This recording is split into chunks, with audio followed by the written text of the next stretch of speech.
set up the live. Good morning, everybody. Trying to set up the live and end up pour the whole condensed milk in the cup. Oh. What's up, everybody? Top of the morning, top of the morning. What? Top of the morning, top of the morning. I need to go wash a cup. Top of the morning, top of the morning. What up, everybody? Welcome to the chat.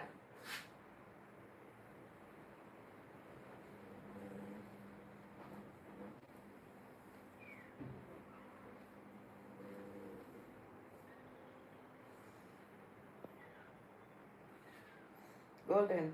I can't believe somebody do that. You know what? My kitty. Meow. Meow. Good morning, Golden. Goldie, good morning. Not much talking this morning. Goldie. Good morning, my Goldie.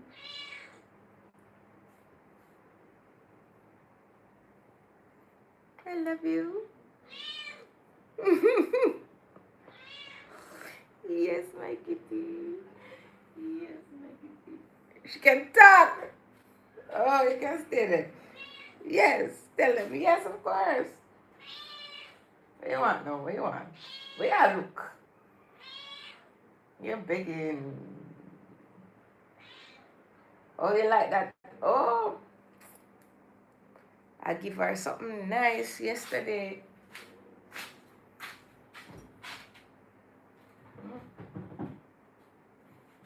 Oops, watch your head. I put some of this.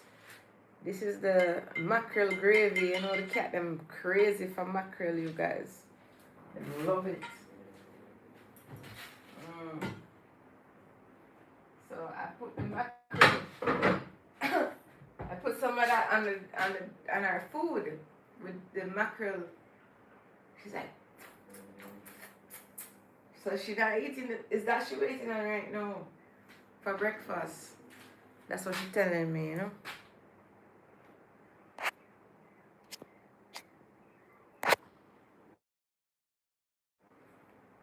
Yo, man, bikini farming, man.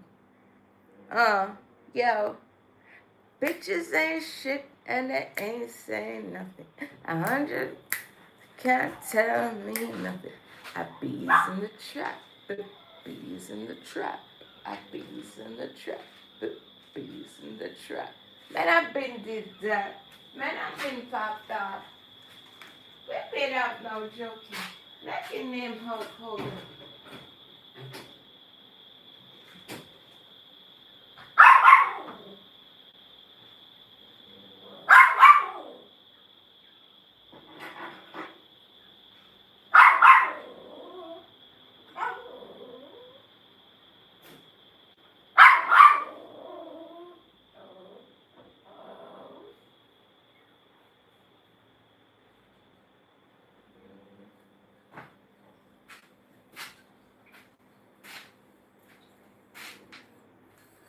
I have a bigger cup. The bigger cup is here. Yes.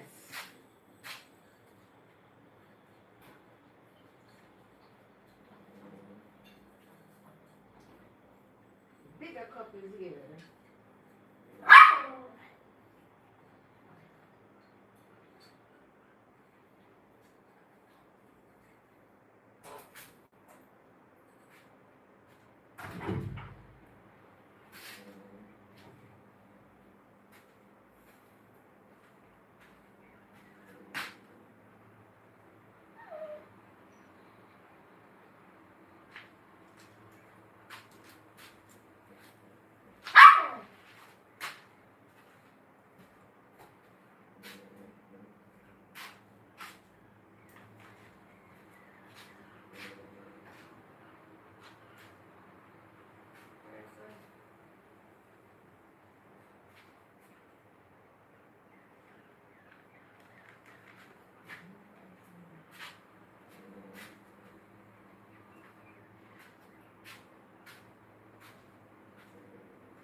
throw away the soap buckle, man.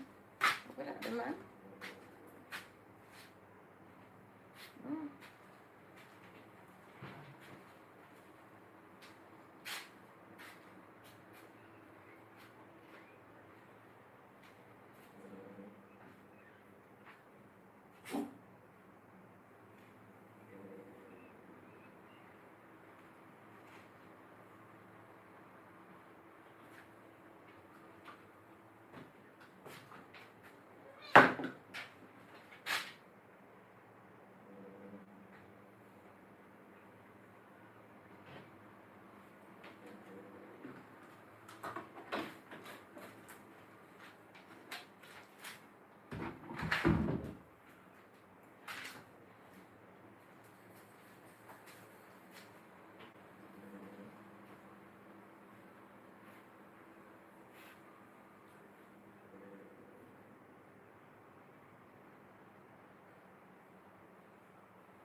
Ah, just wash the cup.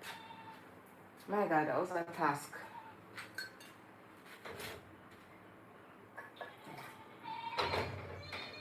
I'm suffering, not even my enemy, I wish it, man. I swear. Suffering around here. Can't even make a cup of tea properly, yo.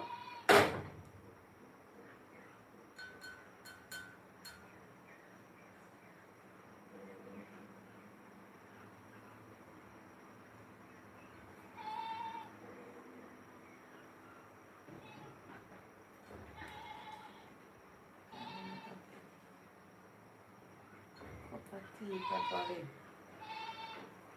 What am I doing? I'm a friggin'. What lime doing in my milk, you guys? Lime seed.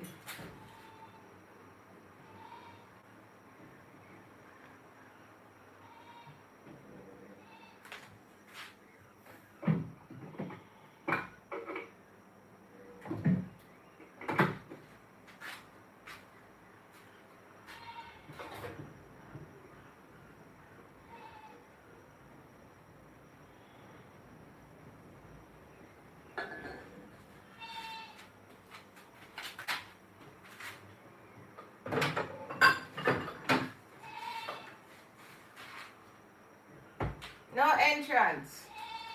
No entrance.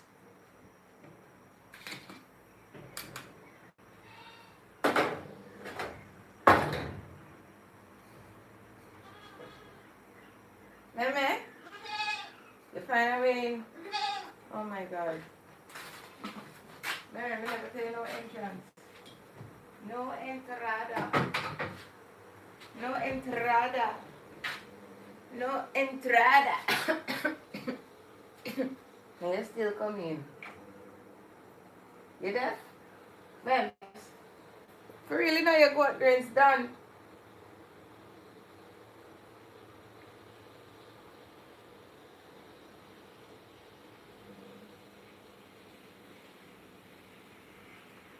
Ma'am, don't believe me now guys. Ma'am, think I'm joking. Ma'am, looking around like, wait. Nothing not going for we, meme. Nothing not going for we. I be here old broke. I be here pupina. Nothing not. I be here old broke. I be here pupina. You guys ever hear that song? No wet liner, no pupina. I don't know. I heard the song. It was funny as hell. It was funny as hell.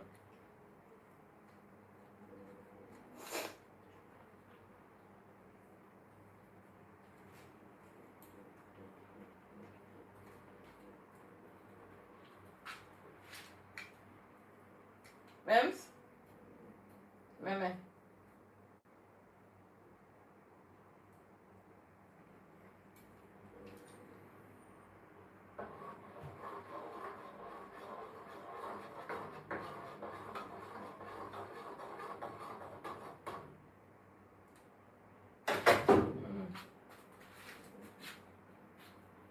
Come touch me now. Touch a button now. Come touch me now. Touch a button now. I not care where you come from, me now. Just something, make your spit touch me. Wet up your face like Nestle. Run like a run nice stir. Oh man, I have to stop. Look sexy. I walk. Come touch me now. Touch a button now. Come touch me now. Touch a button now. That's how I get your window shots. Be careful coming and just, you know. Ooh.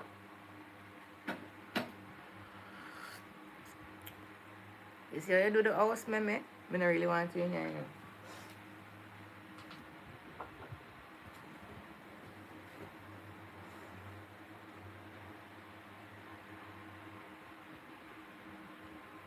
Man, I have to run like track star. Oh man, I have to stop look sexy.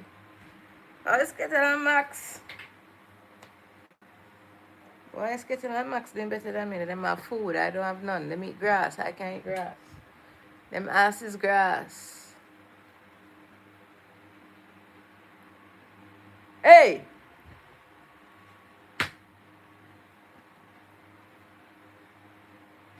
Stop biting up my things, them. Jess, I look like one friggin' meme. Meme! Meme! She just there.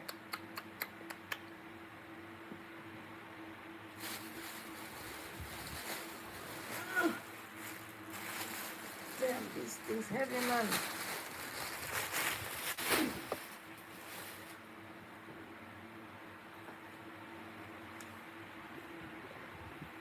Oh, my wet up your face like Nestle. Wow, this look nice, man. This look like I can borrow this, you know? Woman have to stop look sexy. Oh, wow. Don't touch me now. Touch your button now. Don't touch me now. Touch your button now. I don't care where you come from, guys. I can't stream in the stream room right now. Around this, I need some fun. I need to buy a fan, you guys. Bumble cloth.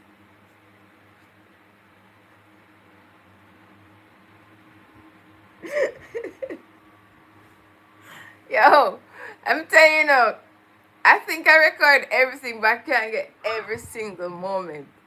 Goldie and the goat have a friendship, you guys. Goldie just run and hug her up a while ago and let go. It's so funny. It's so funny. And they play around each other. And then Meme, she don't like Melissa, so them always attacking Melissa. The cat and the goat gang up on Melissa.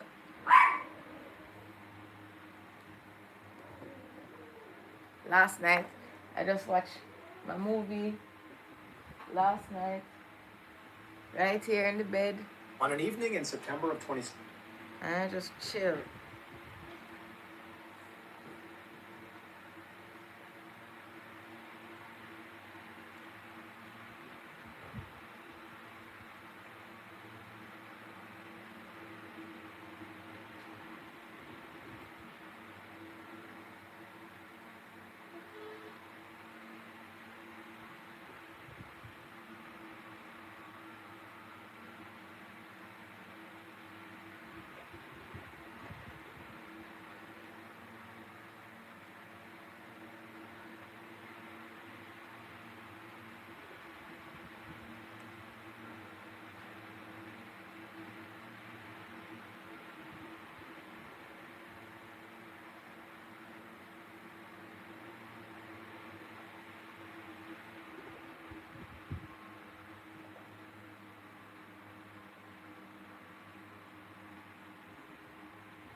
Tea hot.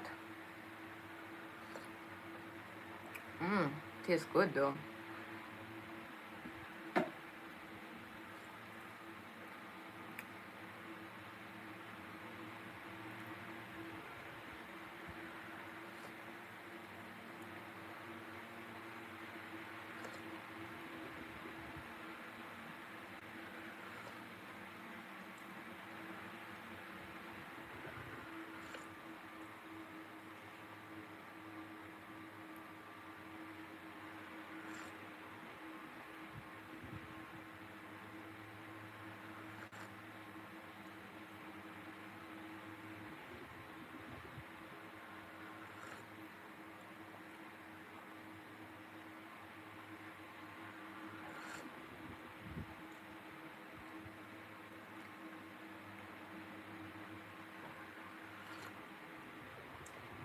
Hi, Golden.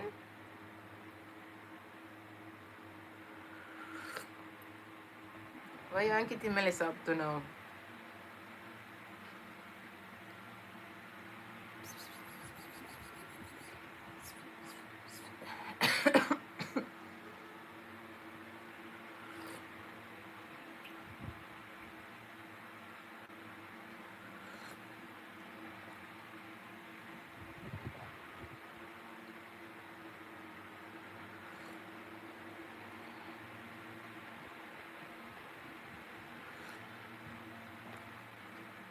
Shark, shark, shark, shark, shark.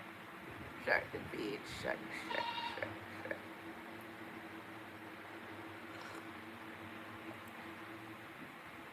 Shark the beach, shark, shark, shark, shark, shark.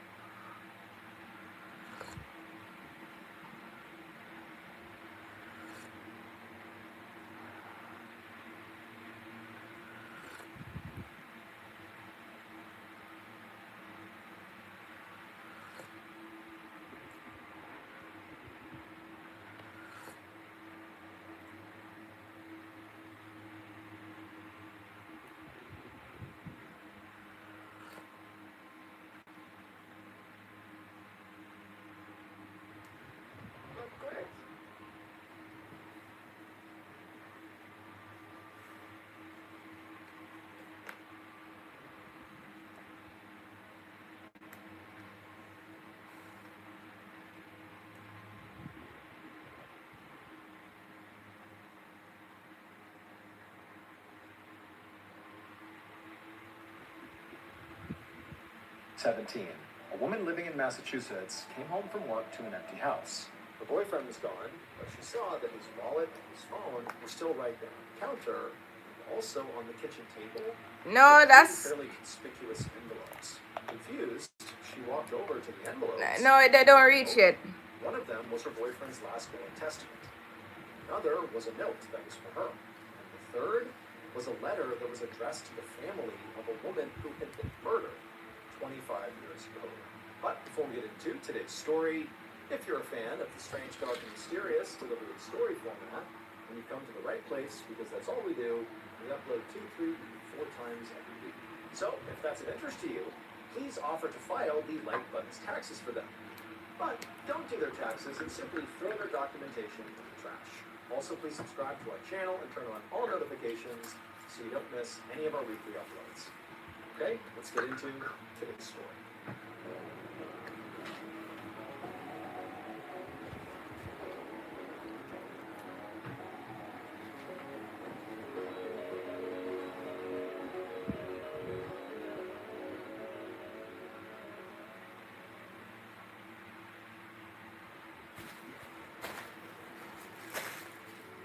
On the afternoon of April 15, 1992, a 24-year-old woman named Lisa Ziegert drove through the quiet suburban streets of Agawam, Massachusetts. And eventually, she pulled into a shopping plaza in the center of town, which was full of shops and restaurants and bars. So Lisa was a teacher's aide at the local middle school. And while teaching was definitely her passion, the reality was being a teacher's aide did not pay very well. So, to earn some extra money, she also worked the evening shift at a store called Brittany's Card and Gift Shop, which sold things like birthday cards and stuffed animals and music boxes. As she drove through the lot looking for a parking space, she passed by a chicken restaurant where her friend Ed Borgatti worked. So Ed shared a house with Lisa's boyfriend, Blair Masoya, as well as Lisa's sister, Lynn. So the four of them were all pretty close. And so as Lisa found her spot and parked her car and got out, she thought about popping into the restaurant to say hi to Ed, who was also working that day. But when she checked her time, she thought better of it, and instead she just walked straight to the gift store to start her shift. A few hours later, around 7 p.m., Lisa sat behind the counter at the gift store, humming along to the song that was playing on the overhead speakers. Lisa was the only employee on duty during the evening shifts. She was there until the store closed at 9 p.m. And working alone so late at night definitely made her a little bit anxious. And, she did every now and again have issues with problem customers. So she was just always kind of a bit on edge, especially considering, some rowdy people often came out of the pool hall that was just a few doors down, and they sometimes came in the shop and were just kind of a handful. And on top of all that, there was something else going on that Lisa actually couldn't quite explain. Lately, she'd been having this weird feeling that somebody was watching her through the windows of the store. So, as Lisa is sitting behind the counter, feeling, very anxious and sort of stressed about the night, she hears the sound of the door to the shop opening. There was a bell above the door that jingled every time the door opened. And so she whipped around to see who it was, and she was very relieved to see that it was actually just her older sister, Lynn, and some random customer who might be a problem. Lisa was really close with Lynn, and sometimes her sister would just stop by to chat and keep Lisa company, especially during her evening shifts. So Lynn walked in and asked Lisa how things were going, and Lisa said it was fine, and then eventually she sort of shifted the conversation to how Lisa was still sort of upset that she had not been able to land a full-time teaching job yet. She told Lynn that what she really wanted here was just, a teaching job that paid better than what she had now so that she could quit this gift store job. Not only because this late night shift really creeped her out, but also because she'd be able to spend more time with her boyfriend Blair if she just had this full-time teaching job instead of splitting these two jobs. And so the two sisters continued to chat for about a half an hour, and then Lisa walked Lynn to the door and waved goodbye. And as Lisa watched her sister drive away in her car, Lisa suddenly became aware of the fact that the parking lot of this plaza was really full tonight, and there were lines of cars, of people honking at each other trying to get, the few remaining spots. And as Lisa stood there in the gift shop's doorway, she looked over and saw that the owner of the carpet shop next door, James Dent, was closing up. And James, he looked over, saw Lisa, and he made a comment about how crazy the parking lot was tonight, and Lisa was like, yeah, it gets pretty busy at night, but this is even, crazier than usual. After that, the two said goodbye, and they went their separate ways. And Lisa, she turned right around and went back inside the gift store. About an hour later, around 8:20 p.m., Lisa rang up a customer at the counter. She handed the customer his change and his receipt and told him to have a good night, and then once he was gone, she went into the back room to take inventory before closing. After such a long and stressful day, Lisa was really glad that her shift was nearly over. In about 40 minutes, she was going to close up the shop and then maybe walk over to see if Ed was still working at the restaurant, chat with him for a bit, and then head home. But just then, Lisa heard the sound of that bell on the door, which meant somebody was coming in. So she stepped out of the back to see who it was. The next morning, so April 16th, 1992, Detective Wayne Macy of the Agawam Police Department stepped into Brittany's carded gift shop. When he got in there, he saw that there were already officers from his department putting up crime scene tape and taking photos of the scene. One of the officers came over to Macy to fill him in. And they explained that morning, one of the employees from this gift shop had called 911. And what she said is she got to work that morning to start her shift at the gift shop, and right away when she arrived, she noticed something odd. She saw one of her coworkers, Lisa Ziegert, who normally worked the night shift and closed the shop down. She saw her car was out in the parking lot. And so that was odd because she shouldn't be here. She works at night. And then this woman who ultimately called 911, her name is Sophia, she went up to the storefront and found the door was unlocked. And also when she stepped inside, all the lights were on and the overhead speakers were still playing. And so, Sophia's thinking, that's odd, like is Lisa working this morning or something? But she searched the whole store and Lisa was nowhere to be found, even though all her belongings were still in the store. And so ultimately, she called the police. The officer also told Macy that they had already spoken to the man who owned the shop right next door, the carpet shop. And the owner of that store said he had actually spoken to Lisa the night before around maybe 7:30 p.m. And at the time, she was acting totally normal, seemed very happy. They were just talking about, how hectic the parking lot was that night. Detective Macy asked the officer if anyone had been in touch with any of Lisa's family or friends to see if anybody had heard from her or seen her. And the officer said that they had been in touch with those people and that no one had seen or heard from her since last night. Additionally, the officer said that Lisa's roommate had said Lisa never came home. And she also had not shown up to her other job at the middle school that morning where she was a teacher's aide. At this point, the officer told Macy that, hey, you just got to come in the back of the store because what we found in there make it really obvious that what we're dealing with here is foul play. So Macy said, all right, lead the way. And he followed this officer into the back room of the shop. And as soon as he looked inside, his heart sank. There were all these cardboard boxes in the back room that had been sort of flattened, like one or maybe multiple people were laying on all these boxes, and there was blood all over the boxes. And so based on this, it seemed pretty apparent to Macy and the other officers that, if Lisa is not here right now, but her things are here, her car is here, she didn't disappear voluntarily. All the initial evidence suggests that she was taken away by force. As Macy was walking around this small back room, he noticed there was actually a back door that had been left partially open, that no officers had touched, so this is how it was left. And he walked over and he opened this door, and he saw this door led to this narrow back alley that ran behind the building. Also, as Macy was looking at this back door, he looked down and he saw what appeared to be, pretty obvious scuff marks across the ground, as if maybe somebody had been dragged and their shoes had sort of scuffed the ground on the way out. And so Macy stepped into this back alleyway to see if there was any nearby security cameras that could have potentially captured whatever happened back here the night before, but he didn't see any. So he left the alley and he went to the front and he began going to the other stores in this plaza to see if any of them had cameras that potentially faced the front of the shop. But Macy was very disappointed to learn that none of these shops had security cameras, so there was going to be no footage of whatever happened here.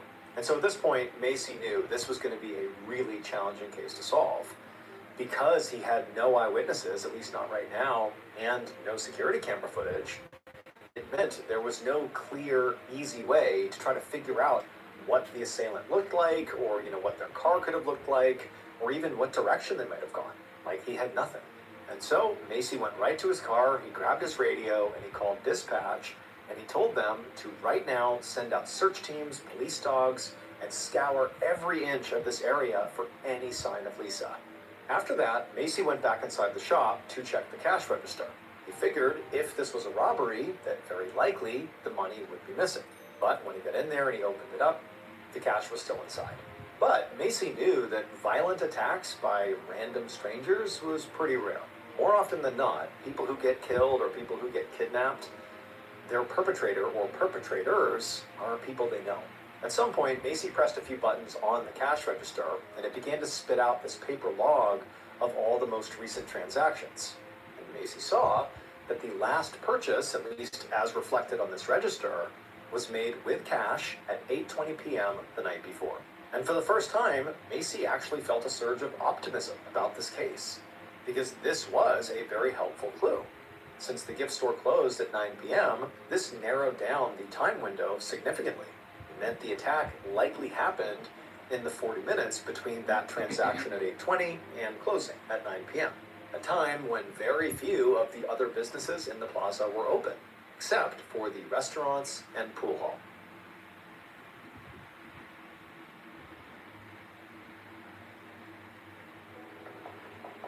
That afternoon, Detective Macy knocked on the door of Lisa's parents' house. The search at the shopping plaza was now fully underway, and a team of officers was already searching Lisa's apartment across town for clues.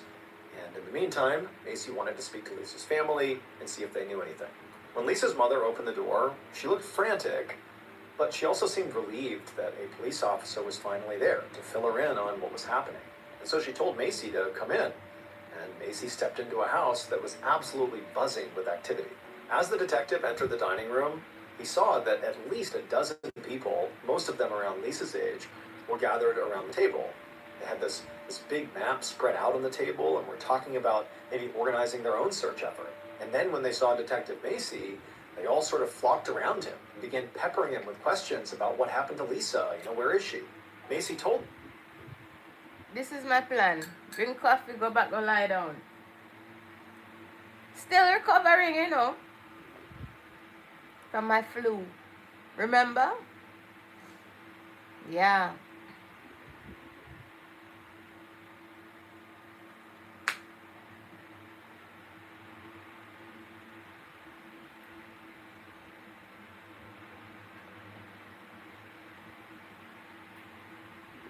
Still recovering. Group, which consisted mainly of friends and some family, that he would speak to all of them one by one, but in an orderly fashion. And he would start with Lisa's mother. The group seemed to understand this and kind of naturally throttled back. And then at that point, Macy took Lisa's mother, they went into the living room, and they sat down to talk. The first question he asked her was, do you know of anybody out there who might have wanted to harm your daughter? And Lisa's mother immediately said, no way. Lisa did not have any enemies. She was quite friendly, very hardworking, and really just stayed out of trouble. And for the rest of this interview, which lasted, another 30 minutes or so, that really was the sentiment that Lisa's mother communicated, that this was totally unheard of, that anything would happen to Lisa. She never did anything wrong. She had no problems. She had no enemies. I don't know what happened. And so Macy, after speaking to the mother, would also speak to Lisa's father, her two sisters, and her roommate. And then also he would speak to her boyfriend Blair and Blair's roommate, Ed Borgatti.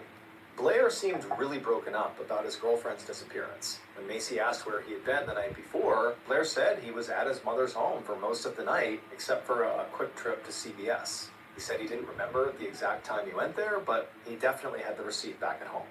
And when Macy spoke to Ed, so Blair's roommate, Ed also seemed really upset about what happened to Lisa.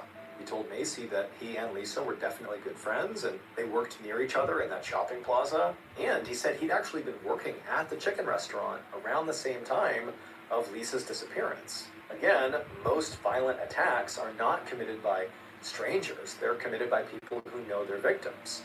And here was a potential suspect who not only, knew Lisa very well, but was also just a few hundred feet away when she was attacked and potentially abducted. It just seemed almost too obvious. So Macy made a note to be sure to look into Ed very thoroughly and see if any of Lisa's friends knew about maybe any tension between those two. However, as Macy would go around and question all of Lisa's friends who were at the house, none of them had anything negative to say about Ed or Blair, and none of them knew anything useful about Lisa's disappearance. However, one of Lisa's friends did say that about a week earlier, Lisa had told her about this feeling she had of being watched while she was at the store. But Lisa hadn't actually said anything about why she felt that way or who she thought was watching her. So even though it was an interesting lead, Macy knew it would be virtually impossible to actually follow up on. And at this point, he was just getting a little frustrated, because not only did he have no eyewitness or security footage of Lisa's abduction, it seemed absolutely no one even had a motive to harm Lisa. In fact, the only useful piece of information he got from all the interviews was from Lisa's sister, Lynn, who said she had stopped by the store about an hour or two before Lisa disappeared. She was able to give Macy a very detailed description of what Lisa was wearing: a denim skirt, boots, and a charm bracelet. And so by the time Macy was leaving the home, he felt really disappointed by how little he had uncovered. He just hoped that the officers in charge of the search effort were maybe having more luck.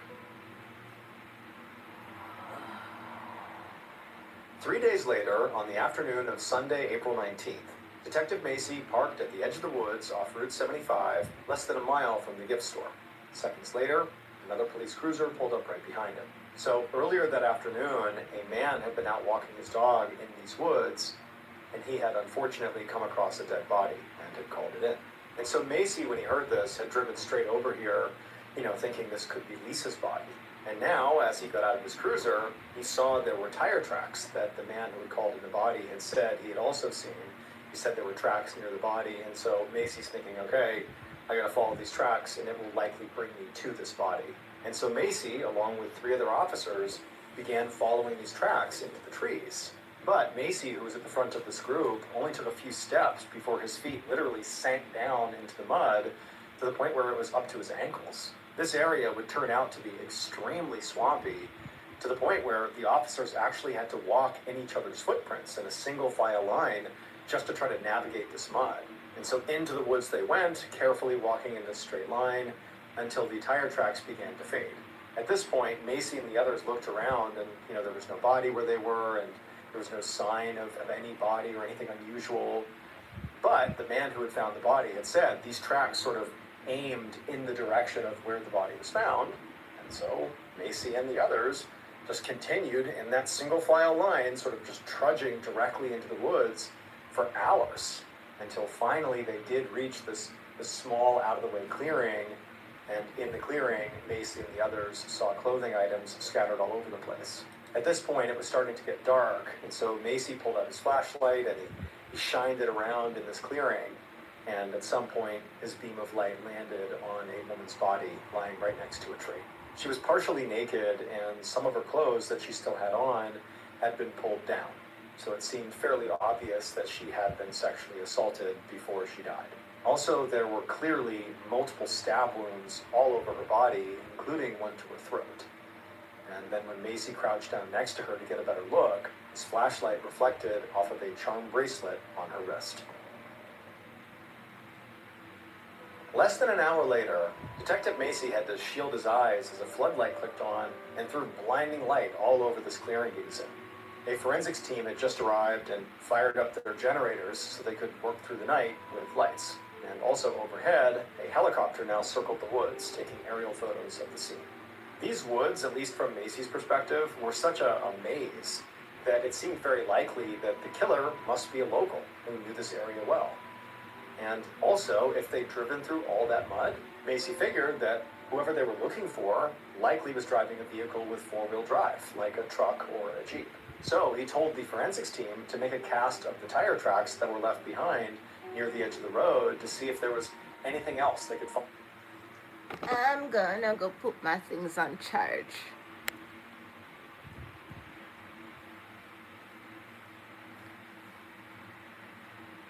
Yeah, my skin getting softer and softer every day with my products that I use, you guys. Yes. Yes, yes, yes. Thank you. Mwah. I'm gonna plug this in the charge. This too. I'll be right back.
skincare routine, guys. Sunscreen, moisturizer. And you are a horrible person. And you not understanding that you're a horrible person doesn't make you less of a horrible Yes, person. guys, sunscreen. You think I'm pretty? Maybe because you're skinny, and maybe because you're pretty, you're used to getting Sunscreen away with things. because the But I sun want is you to know out that your actions have an effect every on day. others, and I hate you. And you are a horrible person. And you not understanding that you're a horrible person doesn't make you less of a horrible person. Mm-hmm. You think I'm pretty? Maybe because you're skinny, and maybe because you're pretty, you're used to getting away with things. But I want you to know that your actions have an effect on others, and I hate you. And you are a horrible person. And you not understanding that you're a horrible person doesn't make you less of a horrible person. You think I'm pretty?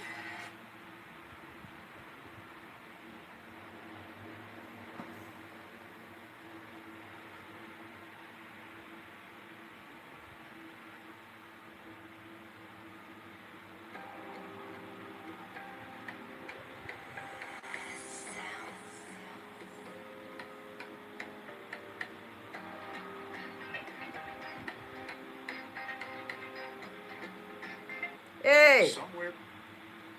almost getting a problem. I'm a Russian friend.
Sorry guys, I was listening to something I never wanted to hear, none at all.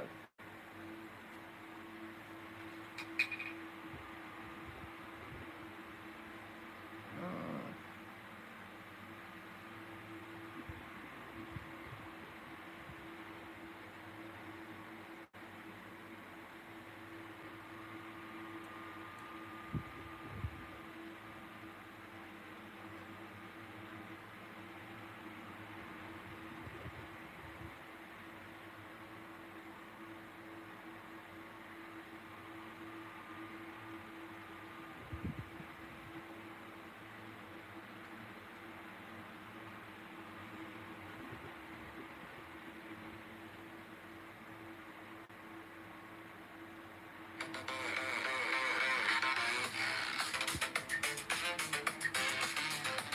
And basically, my period pain is so bad.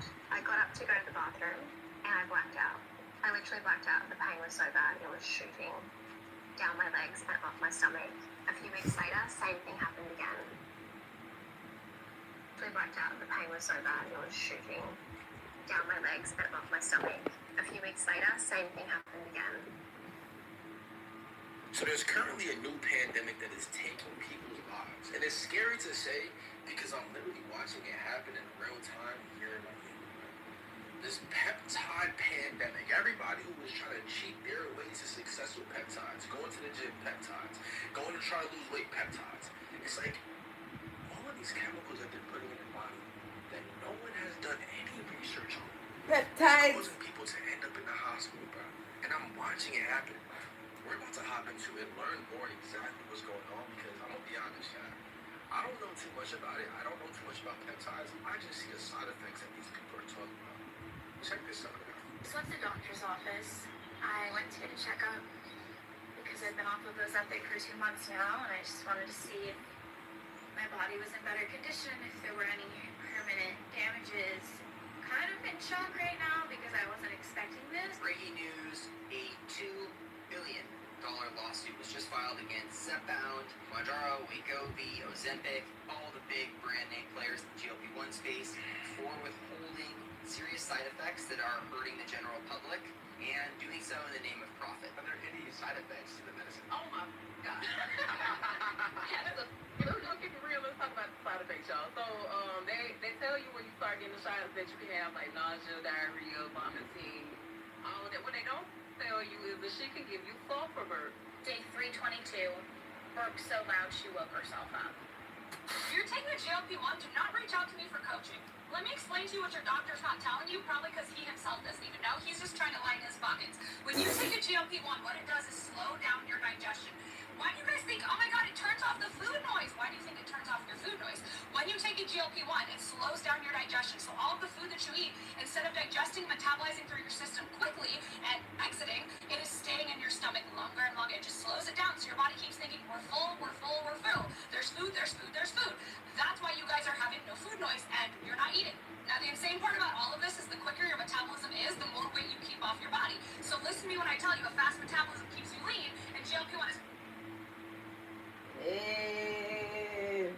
Yeah. Just get a fireman. If you want to lose some weight, just get a fucking fireman. I'm telling you, man. You'll be skinny. Get you some dogs and some goats. Yeah. Run after them every day. Just run around every day. You'll be skinny, man. Trust me. For sure, sure, sure. No Ozempic around here. All natural. Yeah, man. purposely slowing down your metabolism. So this is why I don't want people on GLP-1 in my... And guess what? When you have a farm, you can eat anything you want and not get fat. You'll be trying to put on weight. You'll be eating so much that I'm trying to put... You can't eat ice cream, you can't eat cake, you can't eat beef. And guess what? Your body getting all of those minerals. Because when you limit those stuff, your hair start falling out, your nails start falling out, your bones get weak and brittle when you starve yourself. So stop this shit, man. And love yourself. Just love yourself. Love that big belly. What the fuck? Love that big belly. program. I'm seeing a recurring theme where people are applying for coaching and putting in my coaching application, I'm on a GLP-1. Why is society forcing everybody to be anorexic and skinny? What's so sexy about being a skeleton? What's so sexy about that? Curves is sexy. Curves are attractive. Yeah, man. People need to learn to love them own body, man. Trust me. Want to come off of it. Here's the thing, you've already done the damage. People who've been on the gym Bro, once you get off of it, you're cooked. Your metabolism is fried. on for 6 to 12 months, they've done internal damage. Now they want to come off, right? They did the instant gratification to get the weight off. They think to themselves, I know you women, I'm going to do this really quick. I'm going to do it just for a handful of months to get the weight off. And then I'm going to maintain it. I'm going to keep the weight off. I'll eat healthy after. I'll get it off really quickly, and then I'll do the things to keep it off. That's not how this works. You guys are causing internal damage. You guys are slowing down your metabolism, and then you want to come off of it, and then you want to work with a coach whose only job is to speed up your metabolism. But guess what? Your metabolism has been altered, and it is super duper duper slow. It's not burning fat for fuel. So then what happens? You come into my program. I've already seen it 3 times, which is why I said no more. You guys come into my program eating 800 calories a day because you have no food noise. You're on GLP-1. Okay, you have no food noise. Now you come in and I'm like, well, shit, she's definitely nutrient deficient. She's not getting what she needs. I have to increase her calories. And even though I only take you from 800 to 1,000 calories, just a small little stepping stone, and I start increasing your protein, guess what happens? You start gaining weight. And then you start freaking out because, oh my God, you can't gain a pound when you lost it incorrectly, and now you're mad when we're trying to fix the problem. So no, people who are on GLP-1, please don't apply for my coaching. It's nothing against you. I love you guys. Your doctors aren't even telling you any of this, so a lot of you are hearing this and going, wait, what? Because you don't know. And because I happen to be GLP-1's #1 hater, I have no issue telling this to you guys. If you guys have the mentality that I'll get on the shot, I'll get the weight off, and then I'll keep it off the healthy way, you guys have not changed your habits. You guys have not learned sustainable lifestyle habits to keep the weight off, and you guys have slowed down and altered your metabolism. So you see there's a problem here. Like I said, no shade to anybody who's on a GLP-1, but if you've already been on it for 6 months to a year and you've altered your metabolism, coming to a coach, it's a nightmare for both of us. Peptides are full of your body.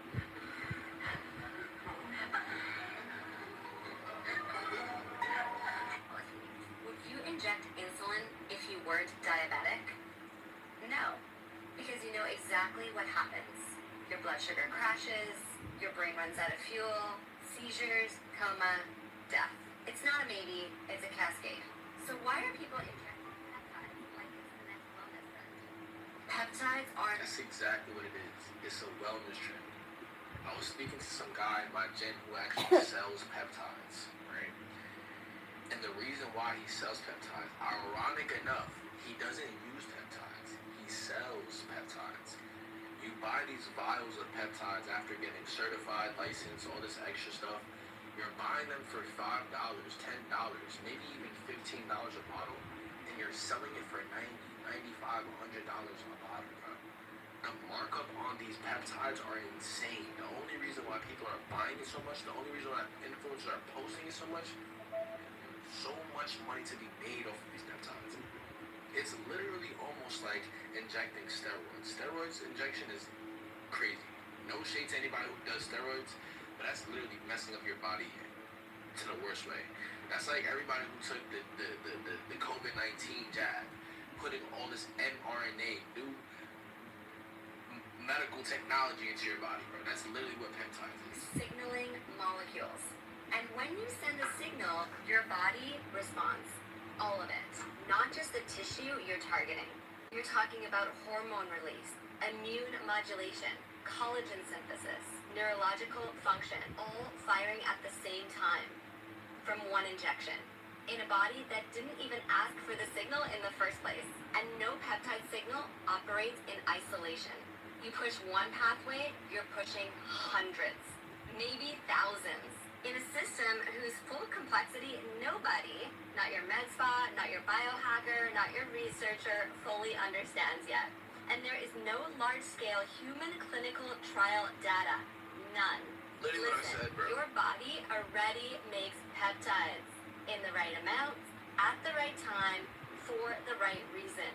Your job is not to replace that with the syringe. Your job is to create the conditions for your body to do it on its own. Like I said, I'm just here to spread awareness. I just want people to know what they're dealing with. And this is the decision that they choose to make, man. Because it has gone way beyond just sulfur burps and diarrhea. We have all seen Ozempic face. We all seen it. Before and after Ozempic. Yeah. This is, Damn. yeah. It's like depleting, bro. It's like not healthy. Dude, man, these GLP guns are a private part assassin, man. You ain't gonna have a butt. You ain't gonna have nothing left messing with these GLP ones, man. Be careful out there. Penis. Hold on. Right in the balls. No. You take these GLP-1s, you lose so much weight, your super pubic fat goes down, your medial inner thigh fat goes down, all of the fat around your junk goes down. The penis is much bigger. There's much more junk in the trunk, as opposed to the negative side effects of Ozempic face, Ozempic body, Ozempic vulva, Ozempic penis, baby. There's the ad. There's the ad for guys to get on. Collab with Extends. Yes. Fellas, don't nobody out there get no crazy ideas, man. That was just a distraction. Wait till you hear this. A massive study with 16 million users found that these people are 9 times more likely to get pancreatitis. I'm taking care of many people with pancreatitis. It is painful, expensive, and it really sucks. That is not just a common little side effect. They also had a 4 times greater risk of bowel obstruction and 3.5 times risk of stomach paralysis. What you're hearing on the news about this Stomach paralysis. the conversation keeps getting reduced to celebrity before and after pictures and their saggy skin. Why is that? Because if people in the media started asking harder questions, like what happens when you chemically force the body to stop eating so much by slowing digestion? It's because these conversations get really uncomfortable really fast. But here's the part that should really make you stop scrolling. While the public and the media were celebrating this miracle breakthrough, major financial institutions are projecting this category to just explode. I'm talking a 10x explosion here. From $5 billion in 2020 to $50 billion in 2030. Dollars, and for who exactly? This isn't just a health trend, this is an economic gold rush. So ask yourself this: if the money behind these drugs is potentially that massive, do you really think the media is gonna investigate any little side effect? You think they'll really look at any long-term side effects? This is literally the issue with Big Pharma, bro. Literally the issue with Big Pharma. Or every person experiencing problems, or keep cashing in and keep selling the dream. I'm not saying this can't help people, it absolutely can help people. But pretending there's no major side effects while profits skyrocket into the billions, that's just insane. You want to know the craziest part? Almost nobody is talking about why people are struggling with these problems in the first place. Struggling with food noise and cravings and obesity and type 2 diabetes. Why you have insulin resistance and metabolic dysfunction. Now that should be the real conversation. It's because fixing the root cause is far less profitable than just managing the symptoms and realizing that should bother you. So, I want to share something different. This isn't about mindset. I actually want to share my experience with peptides. So basically, I started taking GHKCU, which is the copper peptide. Obviously taking it at my own risk. After about 2 months, I noticed my cycle was a bit different. It was getting shorter. And then I went to Japan for a holiday. And when I was flying home from Japan, I got my period early.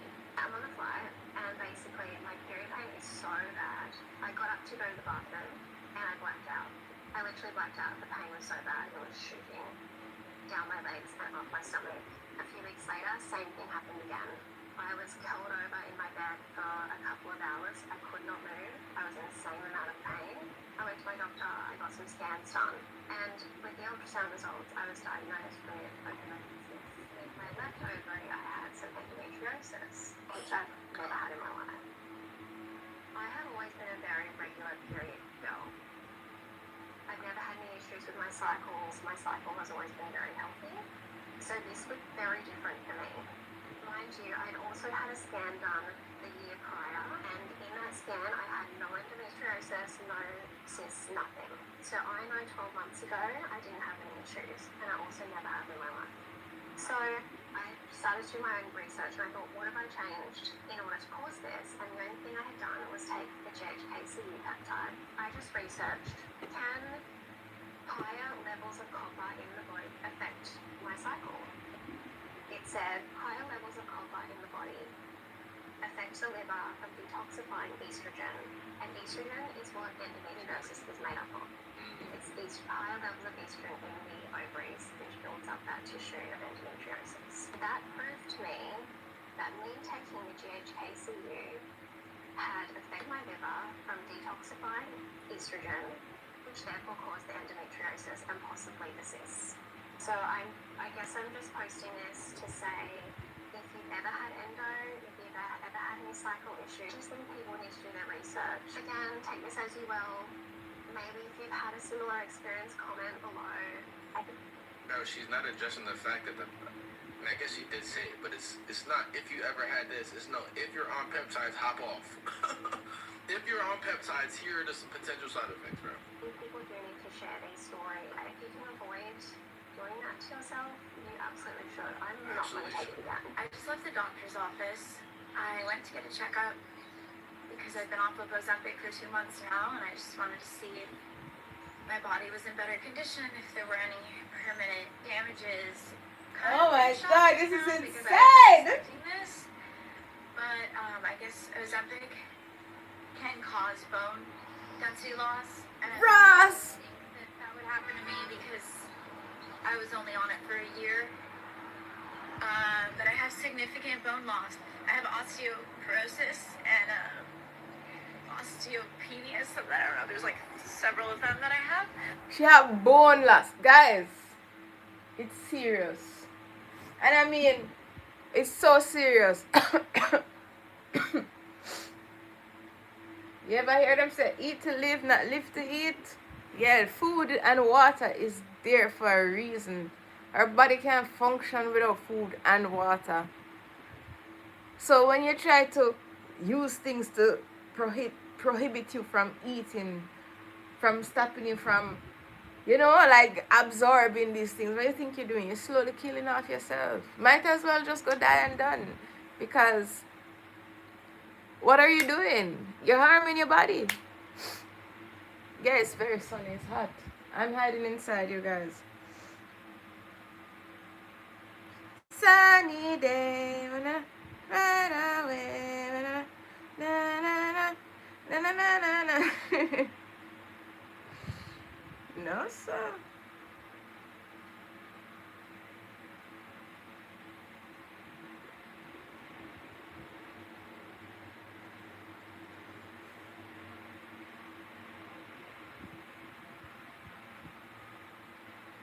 You can't be styling on me.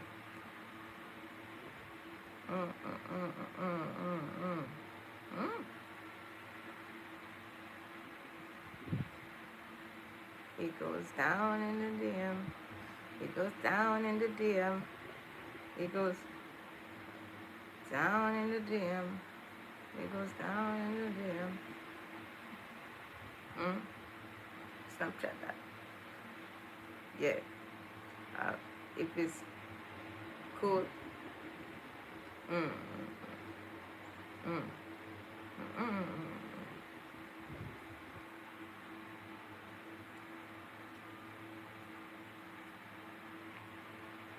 You think you're to be styling on me? Ooh! It goes down in the DM. It goes down in the DM. It's laugh. Oh my God. It goes down.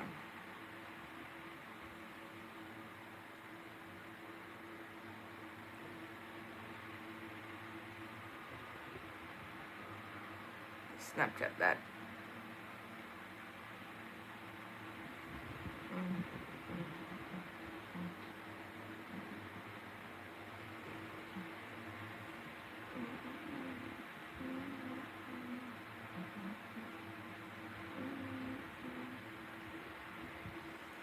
It goes down in the DM.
Ooh,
it goes down in the dip.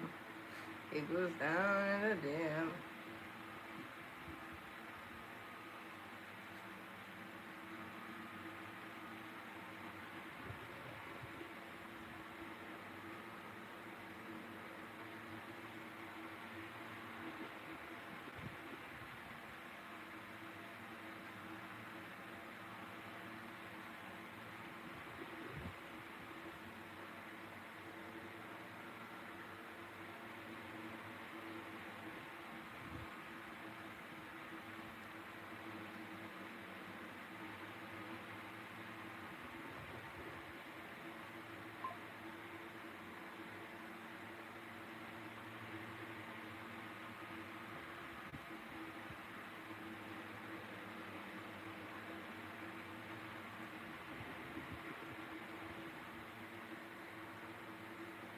That musketeer don't bite me up, man.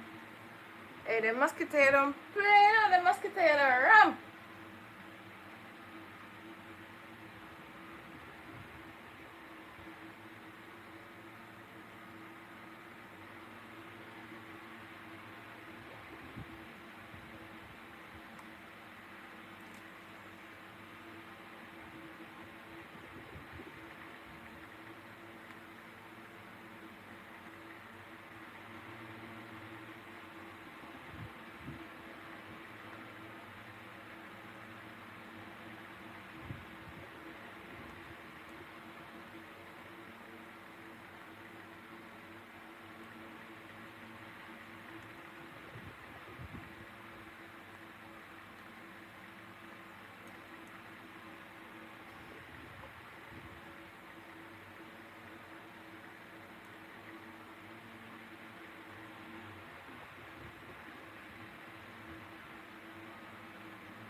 for weight loss and you lose too much weight? I wanted to publish my first book because my children asked me to. I've got some incredible stories about our family with mental health, and my father ran away from home at the age of 13, so I would tell my children these stories, and they all said, Mom, we've never met your dad, but we feel like we know him. Now you need to write a book. So I took my children's advice, wrote a book. The most meaningful part of writing my first book was when I started to get feedback, when I started to get book reviews. Wow.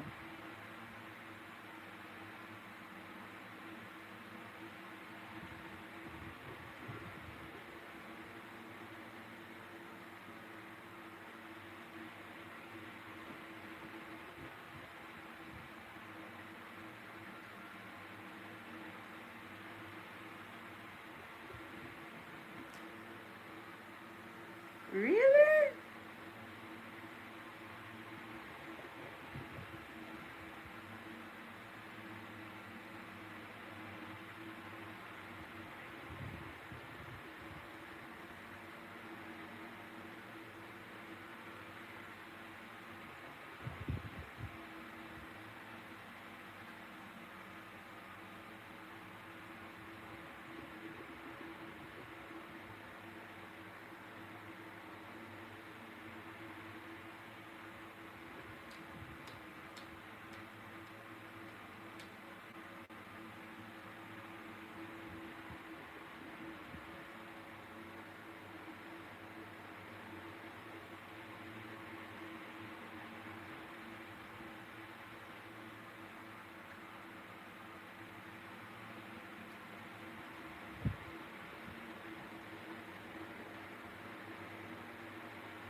Hmm.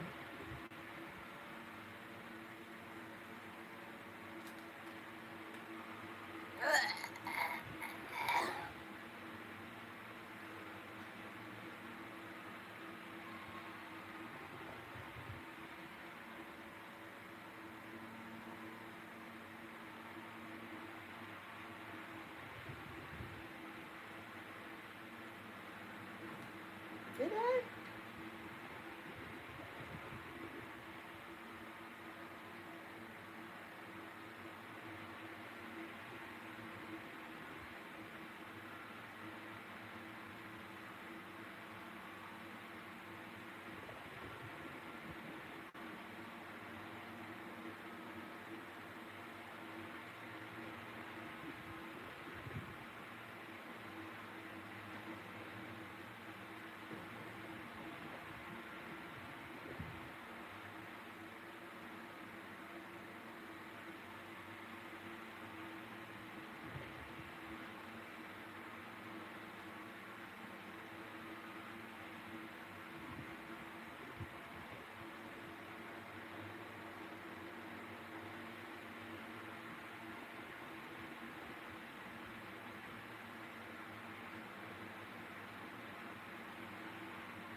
Pull up to my bumper, baby. Pull up to my bumper.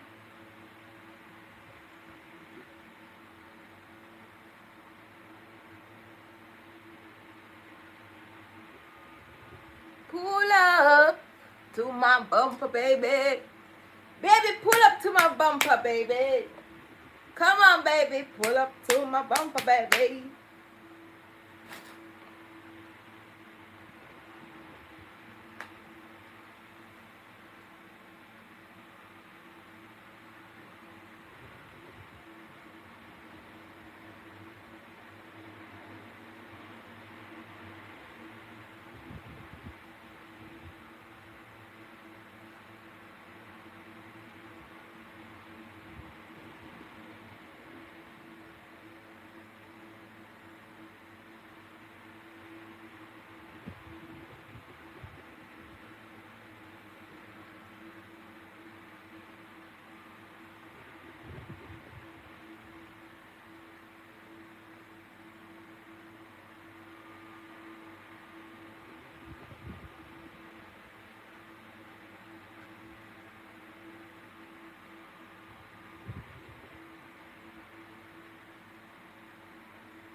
Pass that, jiggle that.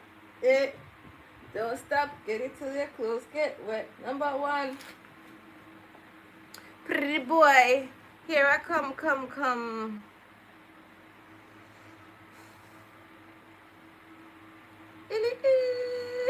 Pass that, Dutch. Pass that, Dutch. Pass that, Dutch. Pass that, Dutch. Pass that, jiggle that. Jiggle that. Bounce, baby. Don't stop. Mm, mm.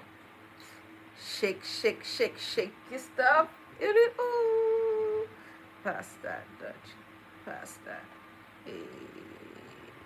Pop that, jiggle that. Relax with. Don't stop. Get it till your clothes get wet.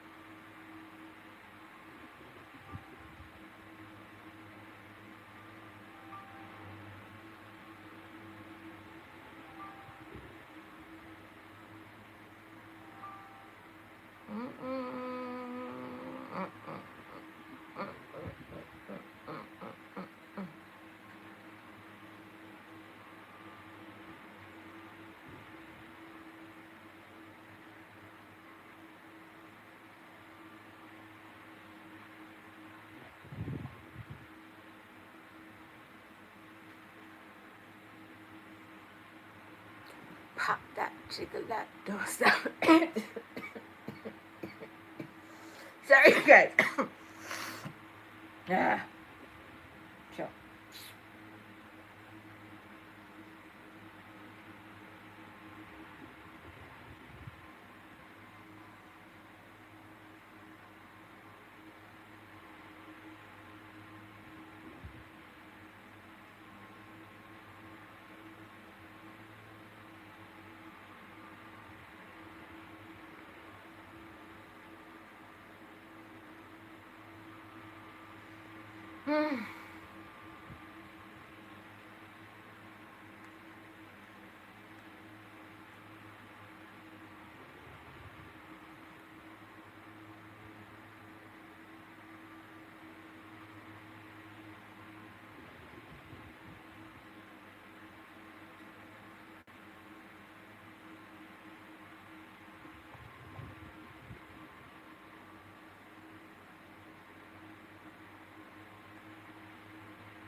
Yeah.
Oh my god.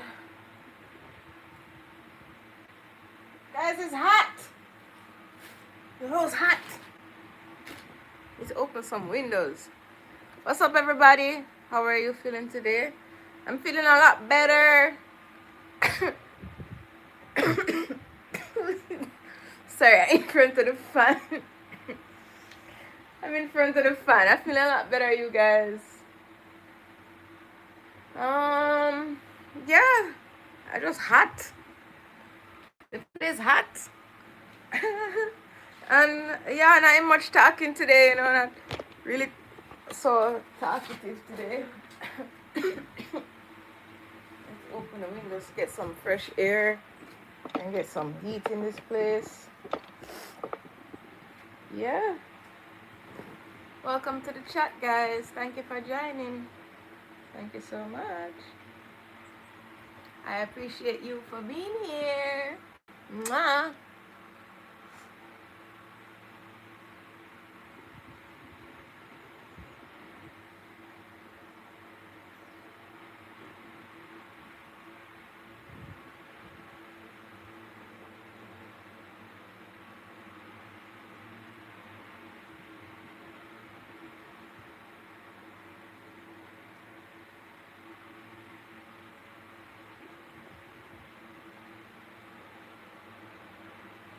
What else is new, guys?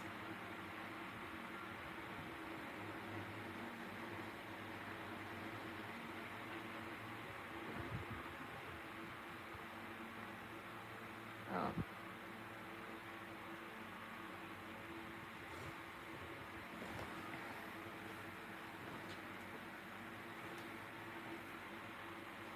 My tent, my camping gears just reached.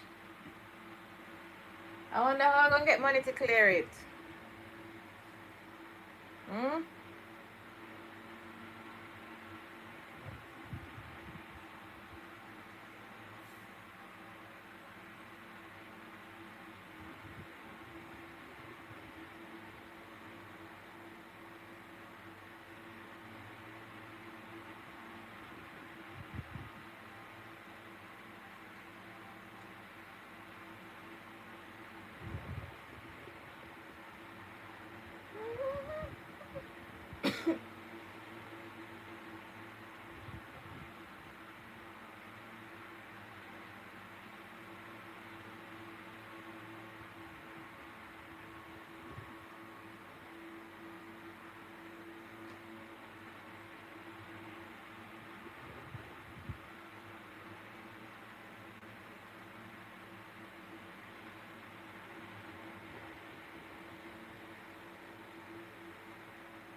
Wow. I just love looking out on the animals on the farm. Let me show you guys. Hold on there. Look like the goats, I'm just chilling right there.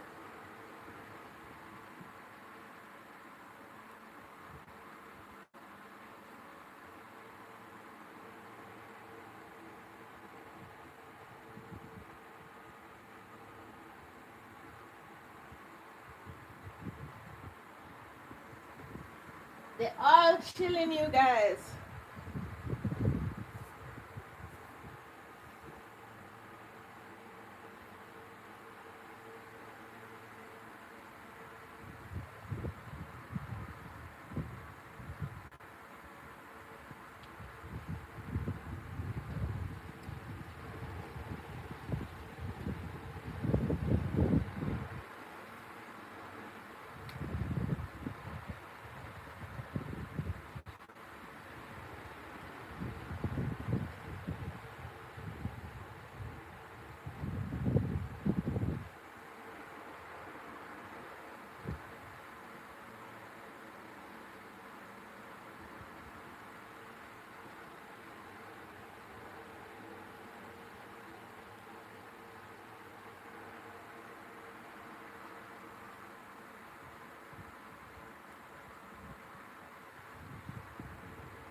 You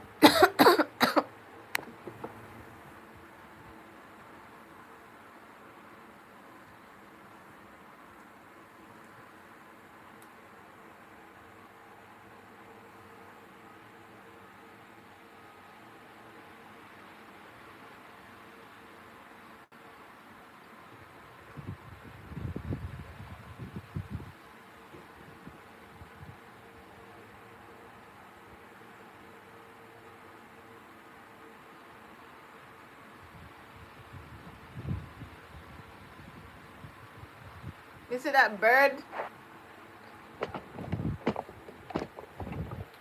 Guys, you see that bird?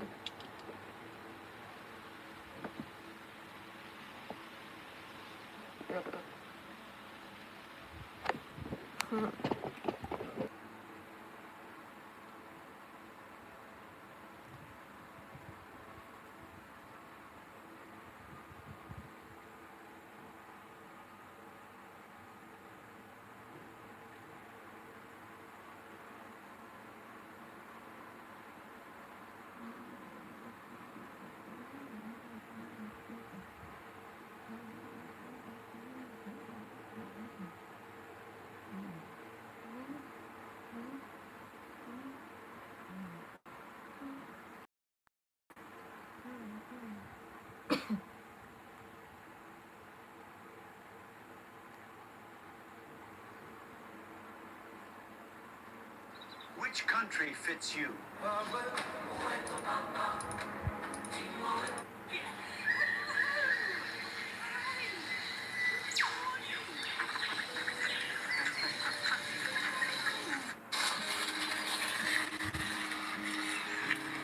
At the bottom of the farm by the creek, there is a huge avocado tree that reaches so far above. It's avocado season and this is my favorite tree ever. It's one of the oldest avocados on the farm. It's so tall and all the fruit are up the top this season. So I've got the big long picker and I'm gonna pick them. This tree was planted by our grandparents over 60 years ago. And now, every time I climb it, I imagine all those who did before. Many footsteps before me also climbing the crevices in this very branch. I picture myself as a child climbing up this tree, how I inadvertently memorized the climb, how you reach and twist and turn in this almost dance until your feet find their way along the bark, out to the far end where most avocados are. Some macadamias and the pecans. If you look far across to the bottom of the hill, you can see bright oranges sparkling in the morning light. That tree is 100 years old, and it reminds me of the endless gifts of nature.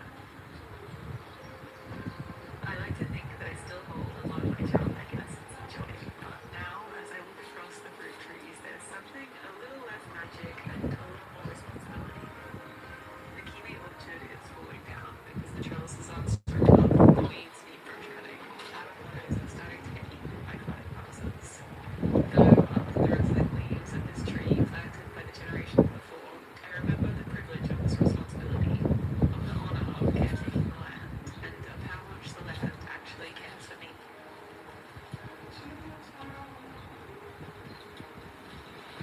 I love avocado season so much. This season, there hasn't been as many, or maybe I just haven't got here enough, but there's a few guys like these ones, but they'll be delicious anyway.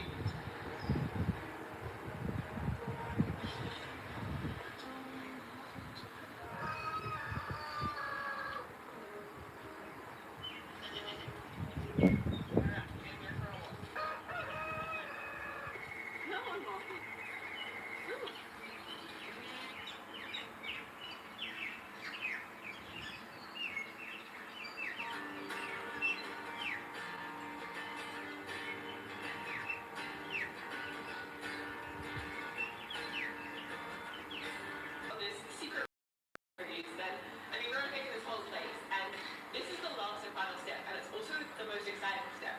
It's been what I've been building for this whole time. I've just been imagining these LED light doors the whole time I was doing all the boring jobs and thinking, well, that's still to come, and that's going to be so much fun.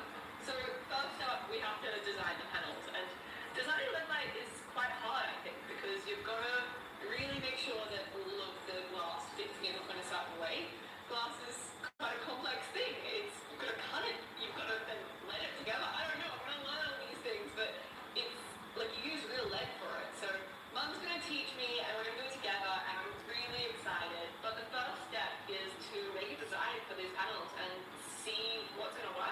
We can decide on the design.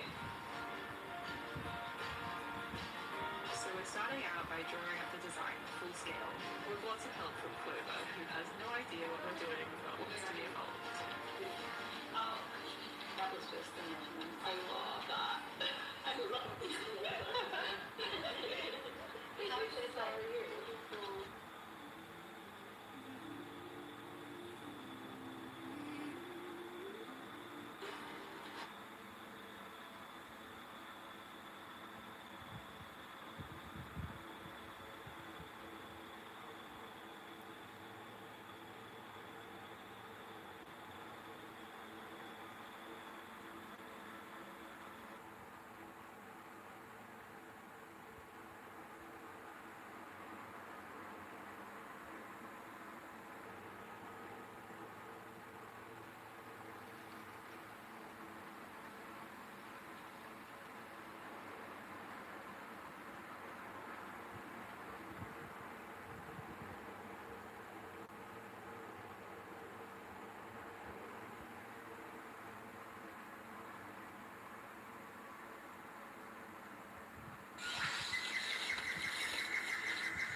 This is the season of anticipation.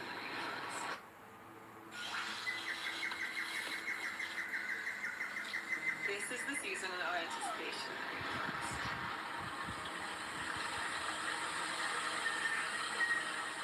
Bright, shining fruit, grow in the trouble.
Hey, yeah.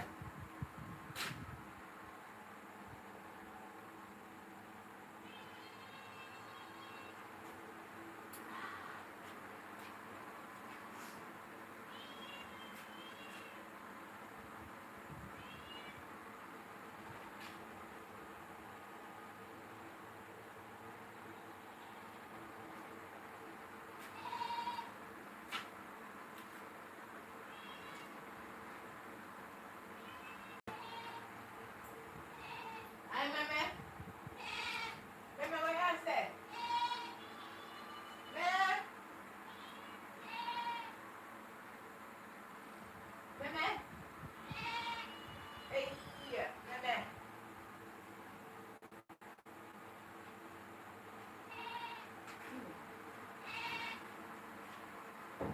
Alright, but yes.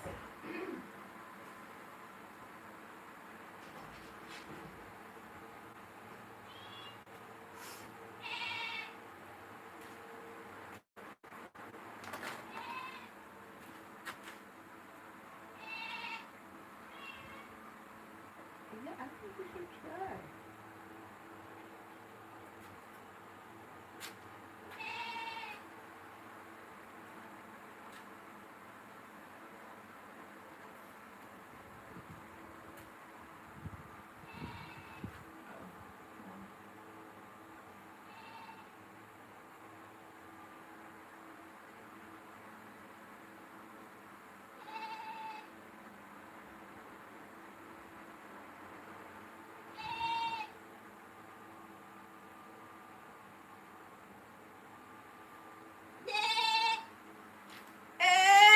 Nobody jump through this window, please.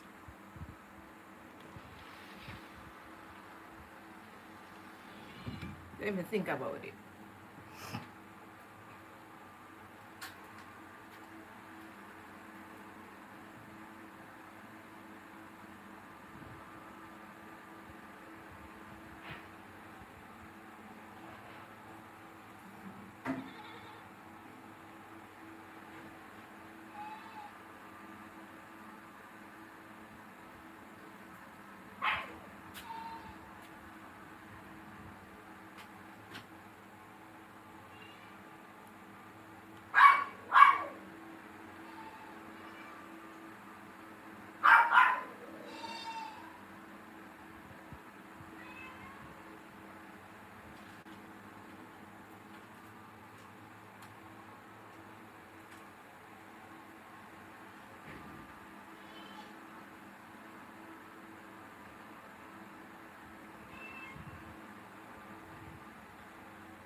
I told you there's no greens here.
Remy, you can't be think you be styling on me.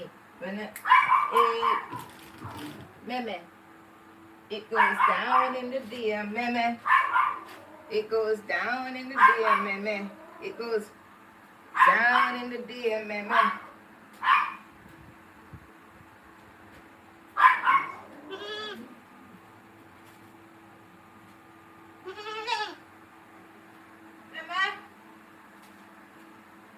why are you giving me trouble, Meme? Hmm?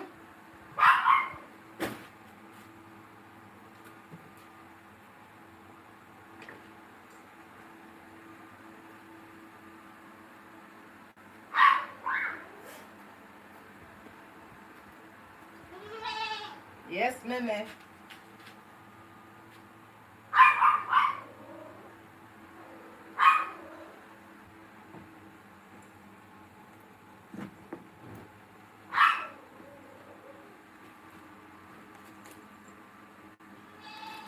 Yes, Meme.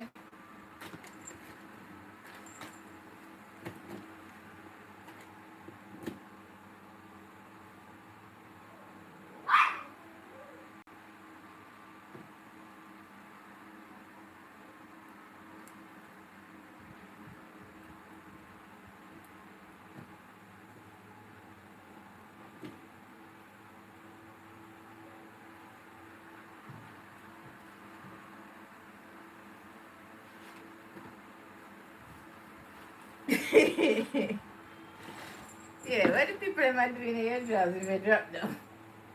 And that no one know it too. Fucking question.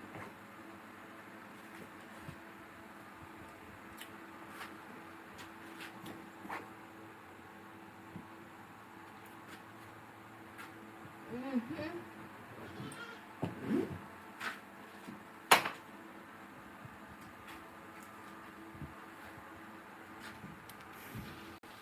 Maybe I already inside, so I don't see why I must be suffering like. Meme, go away.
Yes, guys, welcome to my humble abode. This is all that I have. So if you don't like it, you can suck a rotten egg. If you don't like it, you can suck a rotten egg. Because this is mine. And I feel good about it. Slowly but surely, every day I will try to fix it. One day at a time. I need storage space. I need to organize my storage. I need money to do that. You understand?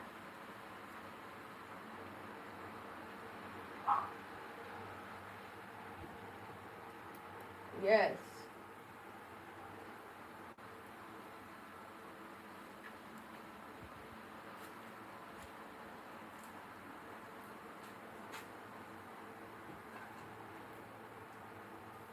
It's amazing how they just like hide the whole of my hair. It looked like, everything was removed, right? Like I shaved it off or something.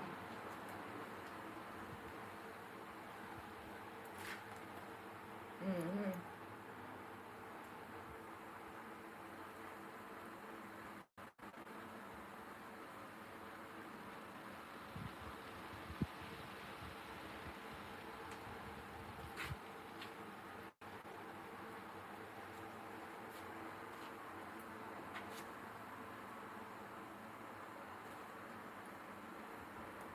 Yeah, my hair is dirty, you guys. You see?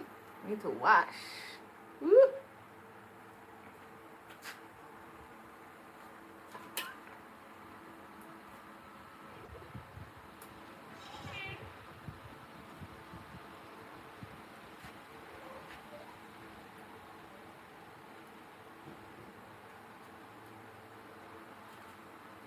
Well, my hair feels so much stronger. Oh my god. Yeah.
I'm gluing my hair, man.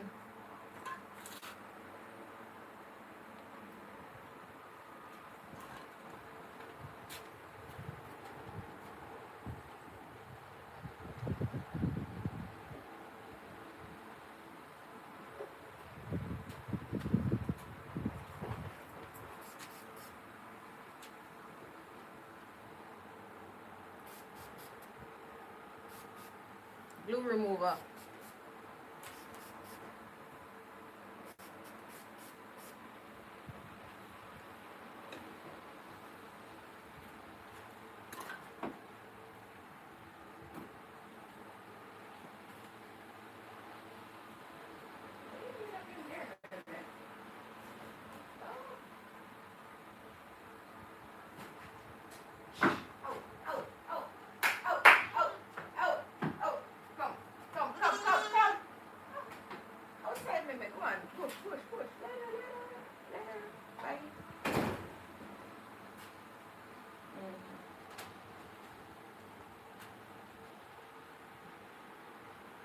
Yeah, that shit is growing. Whoa!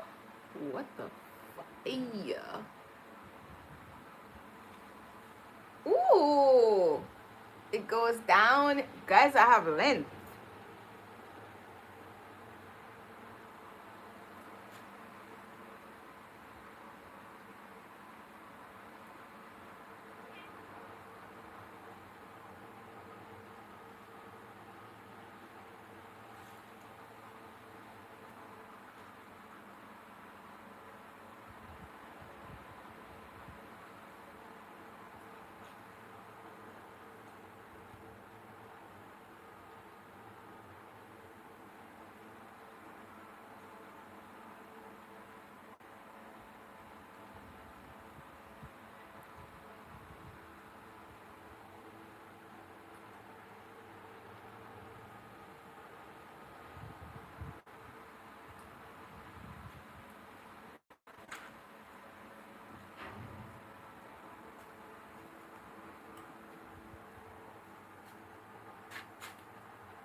I got length in this beast. It's getting longer. It's so crazy. I just cut off the whole of my hair, you know. Are you kidding me?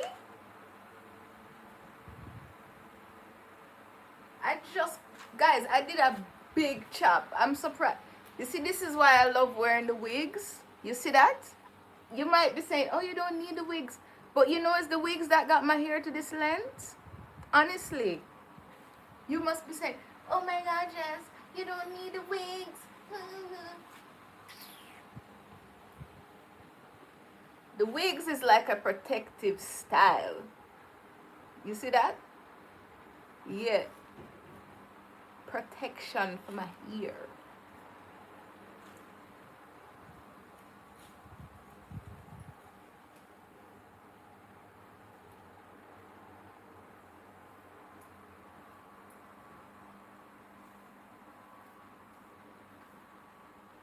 Stop. Stop. There's no way. There's no way I have so much hair on my head. Absolutely not. That's insane. This is crazy.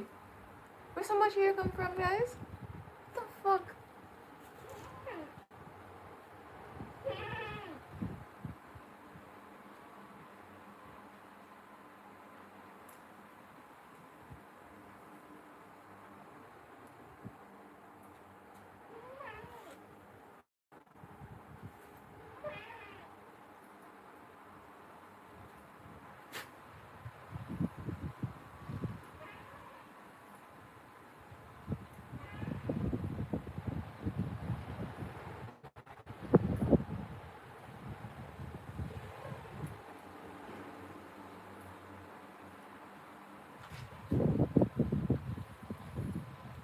The glue remover. Perfect.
Ooh. It goes down in the gym. Thank you. Well, Marvin. Hi.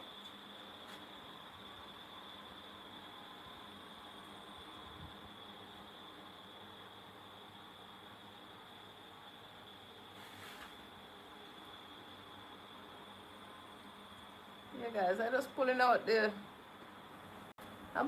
the braids up my hair, you guys. I'm gonna wash my hair. Yeah, my hair needs to get washed.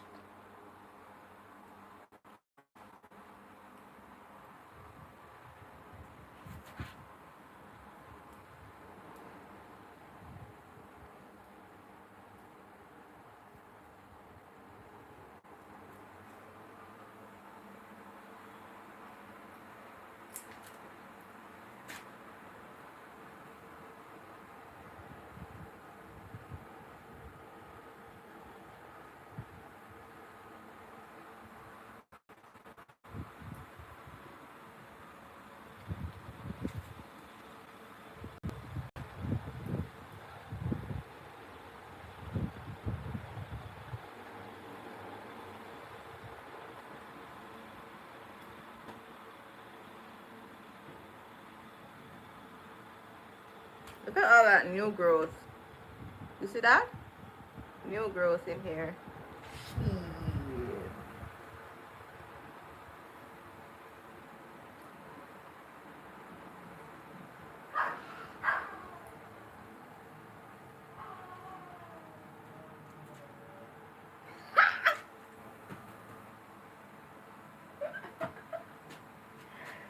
Why?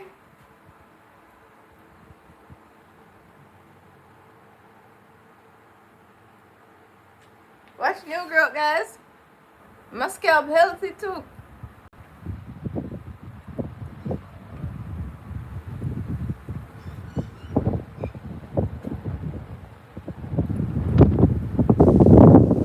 Scalp is healthy too.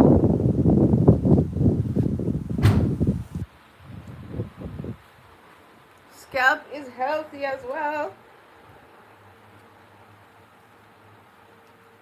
Ay.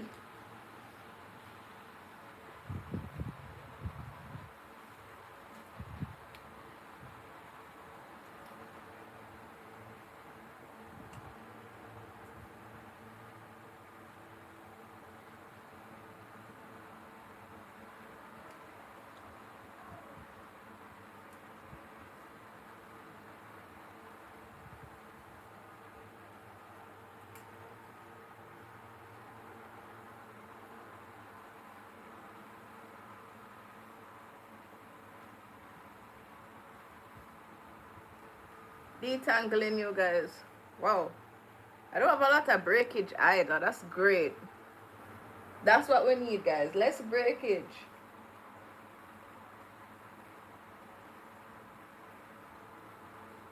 That's what we need, you guys. Mm. Mm.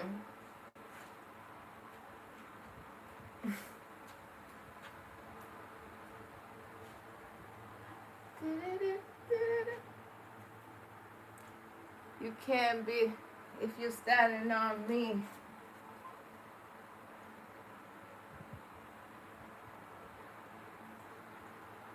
Ooh. It goes down in the DM. It goes down in the DM. I feel proud. Snapchat that. Alright. If it's cool, Snapchat that. Yeah. Alright. Hey! I got beautiful baby hair. Where? In my head? Thank you.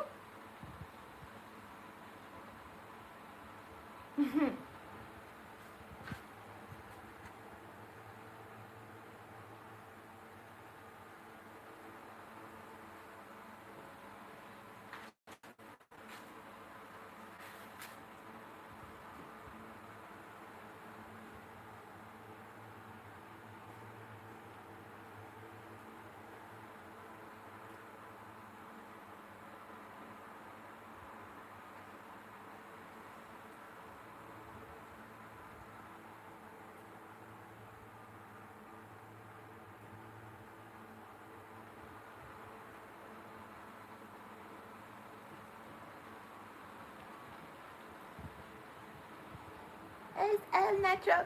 I'm going to put braids in, but it's all natural. I'm going to put braids in.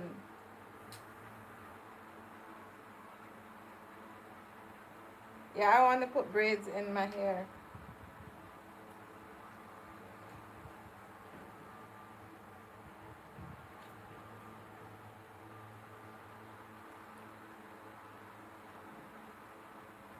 I like seeing me with long hair. I don't like short hair.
It's just the glue in my hair, you guys.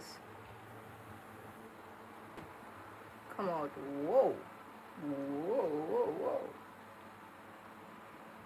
Crazy, yo. What? Oh my god. I love how it feels. It feels good. Yeah, guys.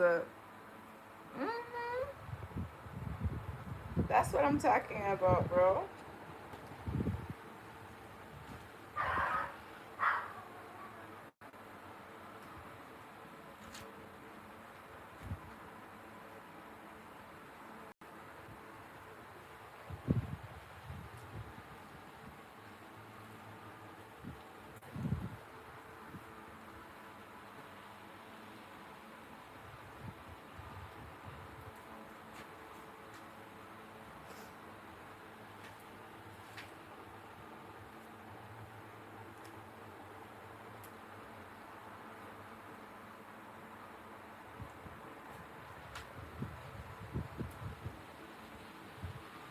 One thing I like is with the longer the hair, the easier it is to take care of. You know, the short hair, hard to take care of. I can't take care of my short hair, you guys. So when my hair is this length, it's perfect for me to manage. But I still want it grow a little bit longer than this. Like, hell yes. Grow hair, grow.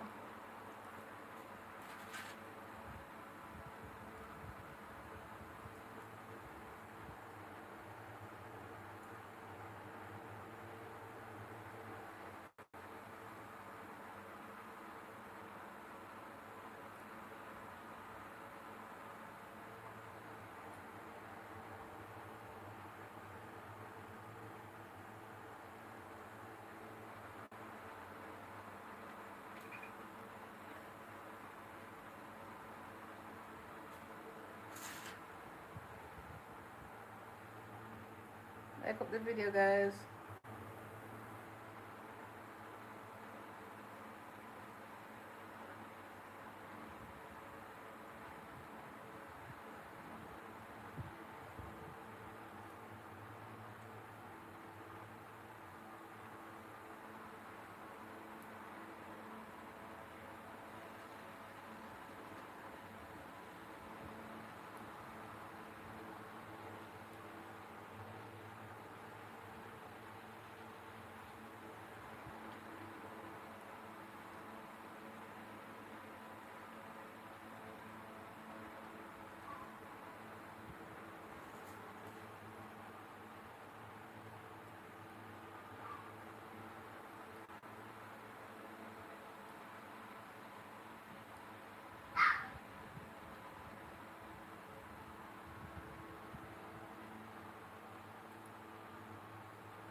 Carefully removing that glue.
What's going on right here? Like some knot up thing going on right here, like it knot up.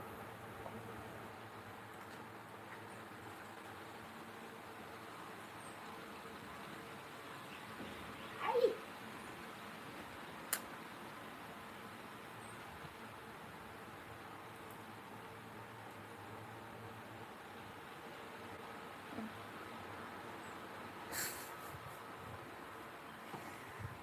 Oh my god.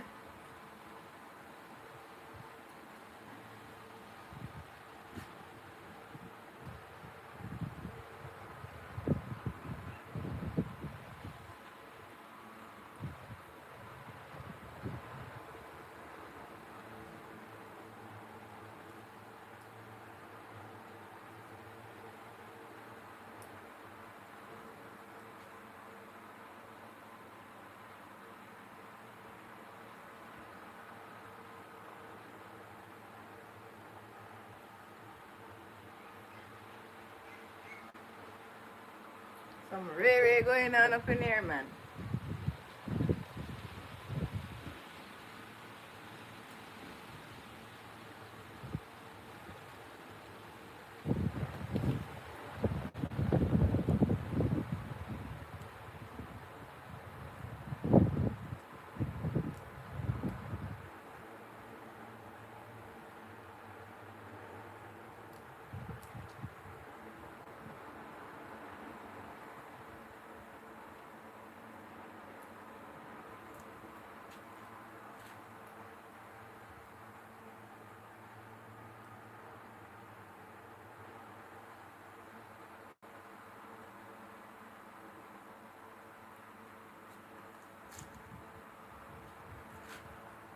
Ah, I don't know what the frig.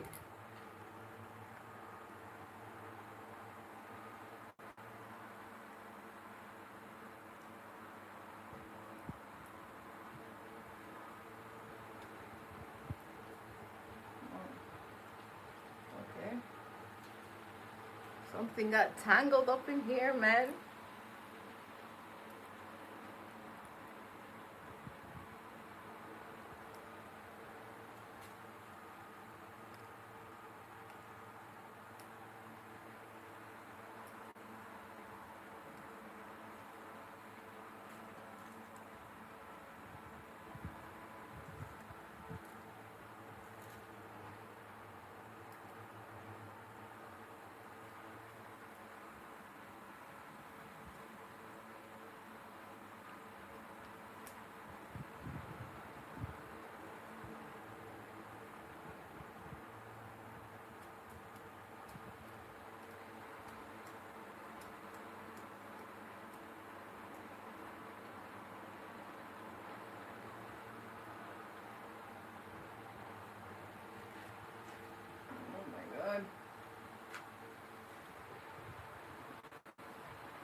I will never, ever, ever put relaxer in my hair like that again. I have to wash the hair first, then you put the relaxer, you guys. Because you see all of this build up right here, it don't make the relaxer go on your hair and I bounce it off. Your hair can't get a good process.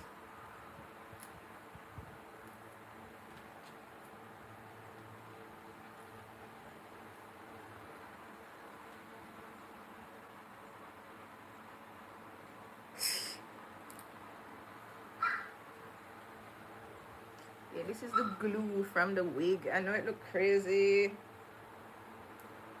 Wow. Wow. Okay. Cool.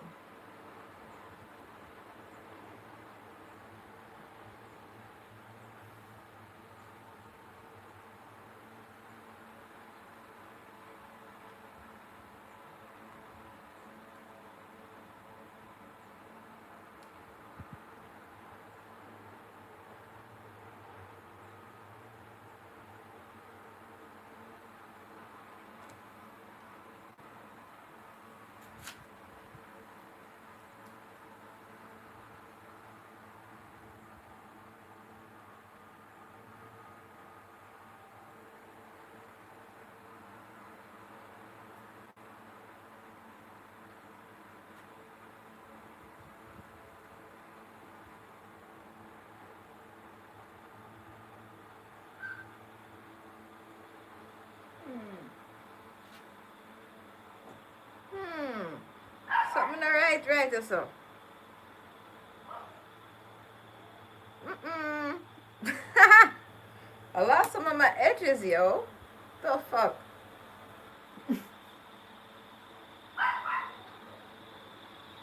Something right there, so, bro.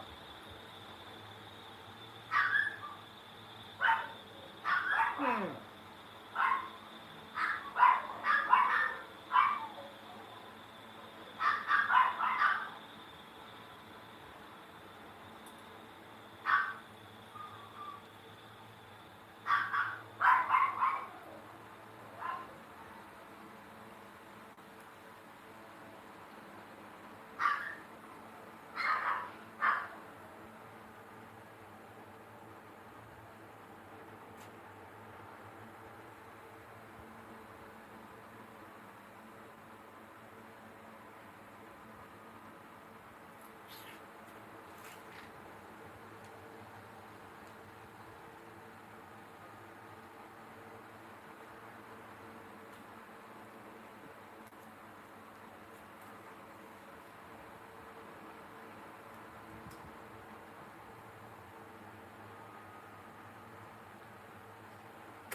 It will grow back.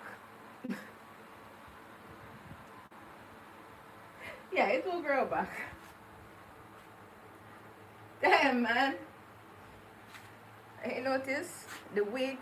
It leave like a little line around my forehead. You see that? Yeah.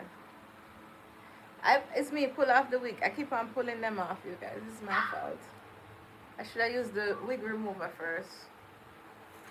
Next time I do that.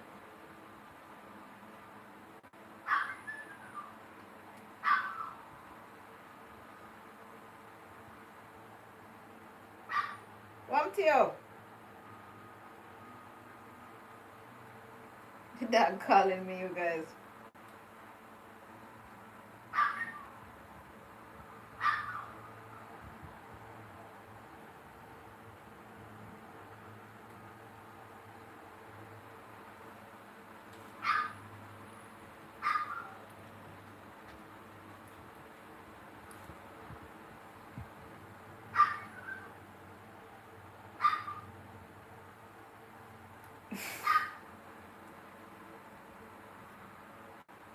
Like yesterday, I said to them, I feed you first and go to my bed hungry. Just give me a minute.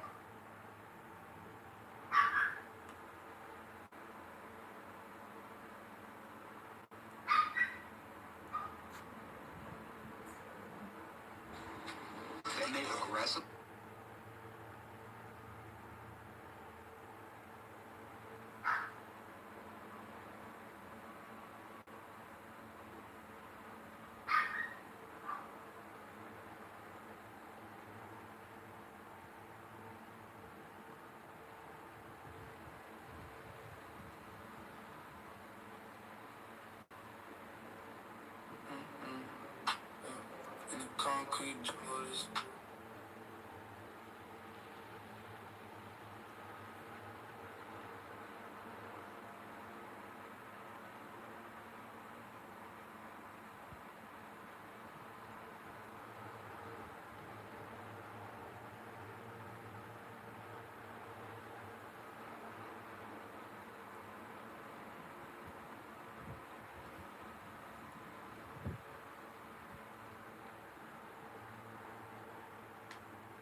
It's a miracle. How one girl have so much hair on her head. Bumbleclaw.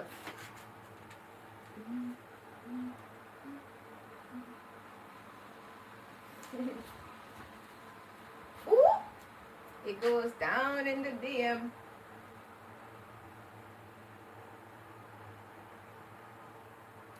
down in the DM, it goes down, down.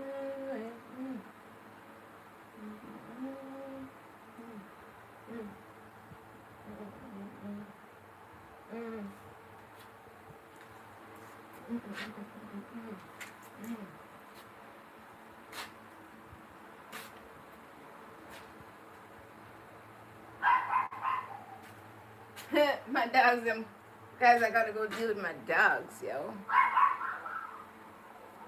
They be calling.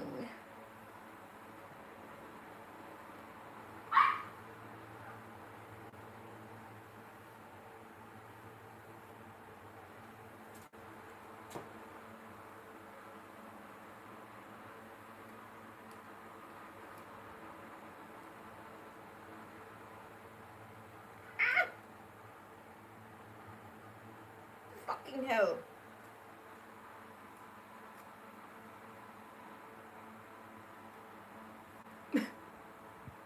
I could knock up my stuff going around there, so you guys.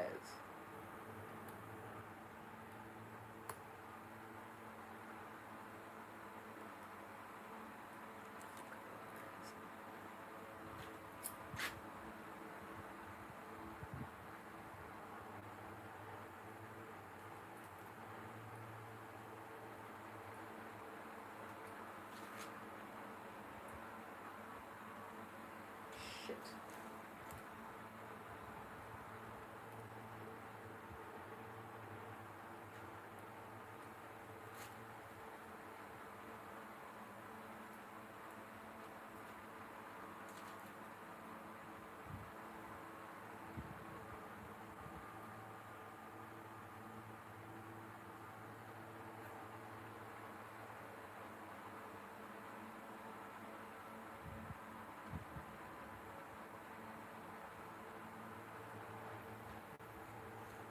Can't make the back pick out, you know, because that's where.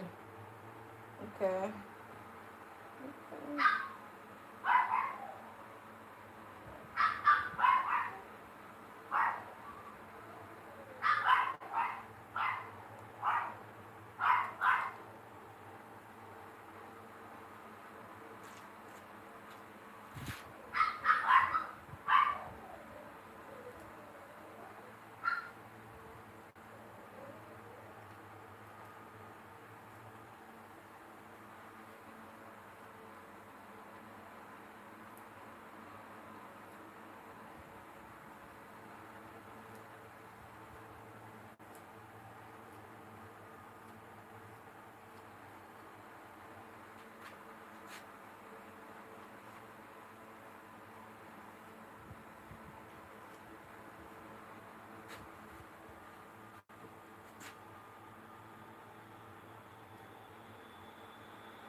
fine. Let's see.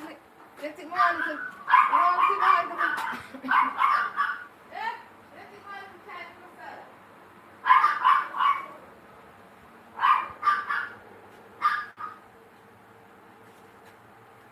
Guys,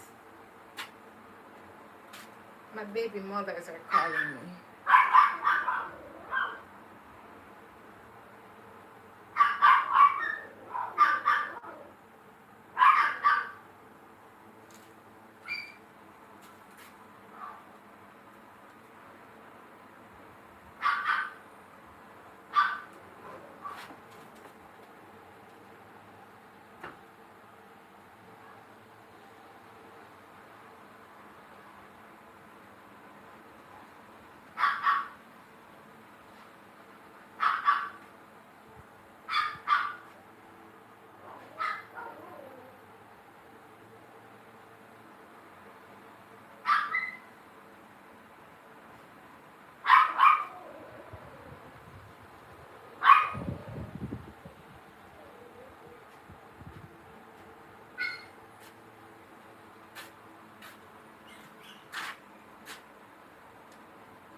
Use one.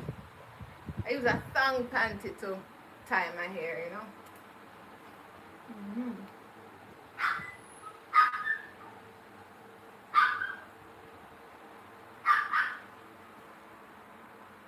Oh, you can't be if you're styling on me. You think you're wilding on me.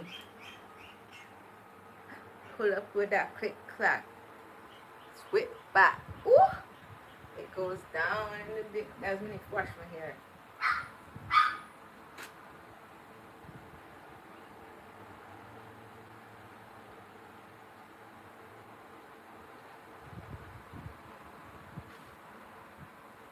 To wash my hair. No edges, y'all. What the fuck? Y'all, I feel like an alien.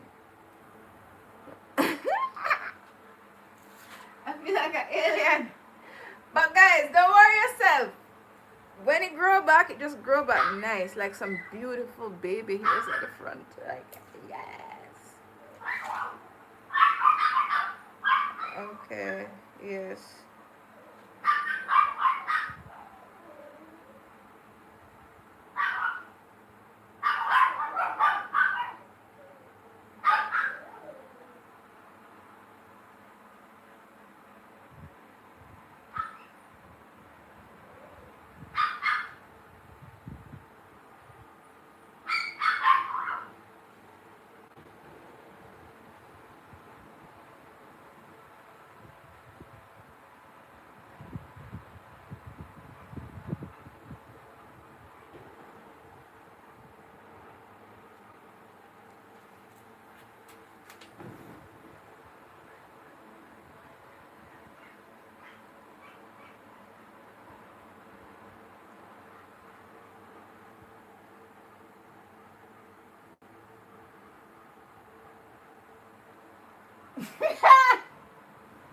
This was me at the hairdresser.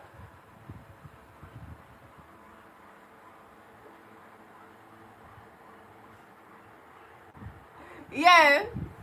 Falling asleep in her chair.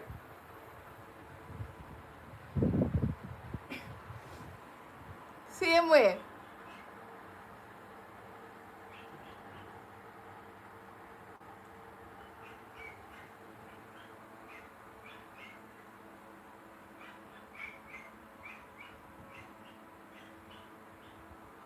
This is me same way with like just like that.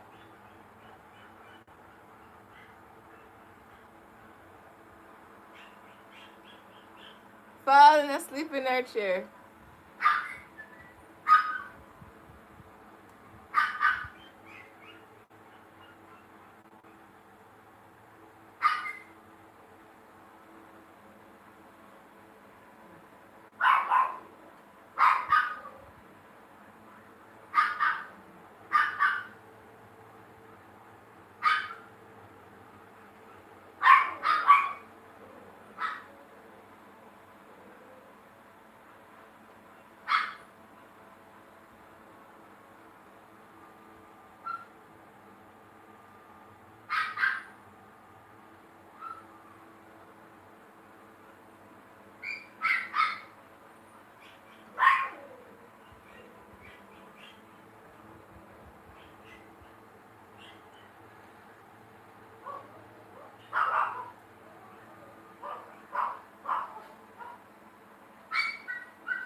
I gotta look after the puppies them. Puppy time. Puppy time.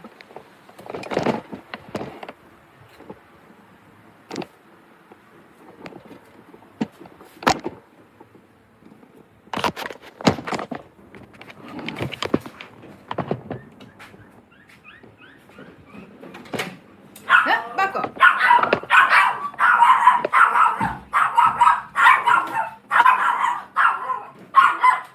Hey, stop the nice.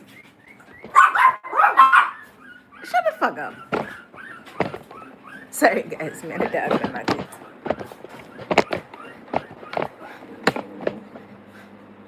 Wow.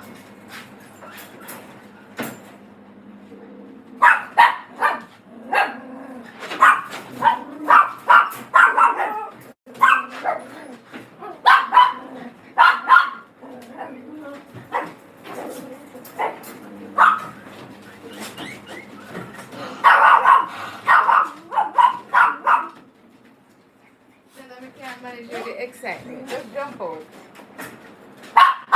You're going to scratch up my foot.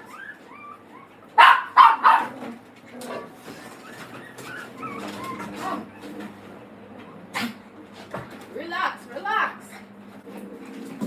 Move. Stop scratching me up. Stop it. Rude.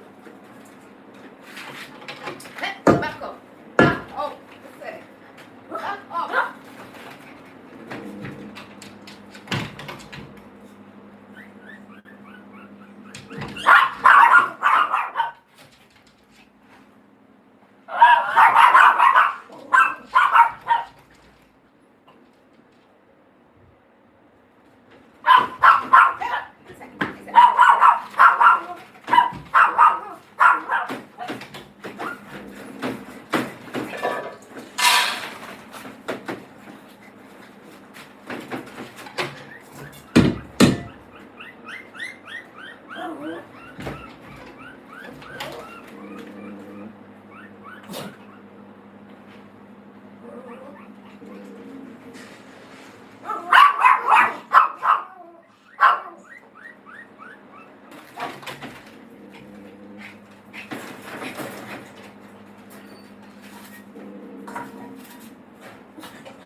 Oh shit, wrong.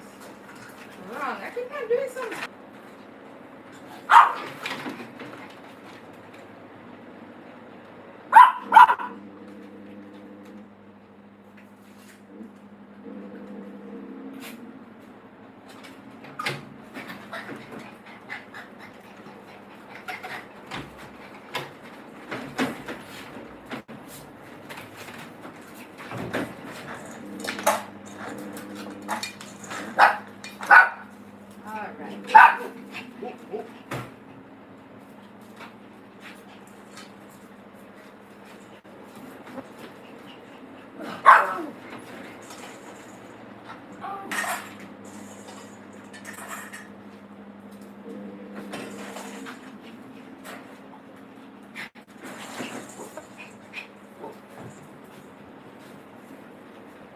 When I use the bathroom, I stop freaking with me, man.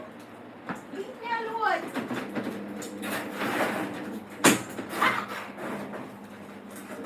I said, leave me alone. Leave me alone. Leave me alone. Leave me alone. Leave me alone. Please leave me alone. Leave me alone. Please leave me alone. Don't annoy me. Leave me alone. Don't annoy me. Leave me alone. Leave me alone. Please leave me alone.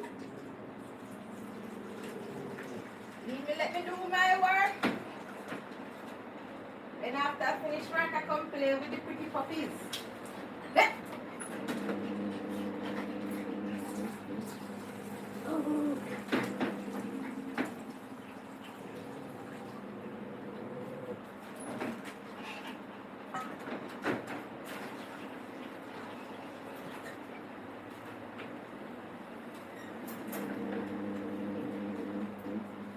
Please leave me alone. Let me do my work.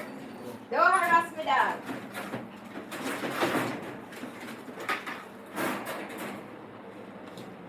Come, Bella. You never want to. You just want to go inside. Come.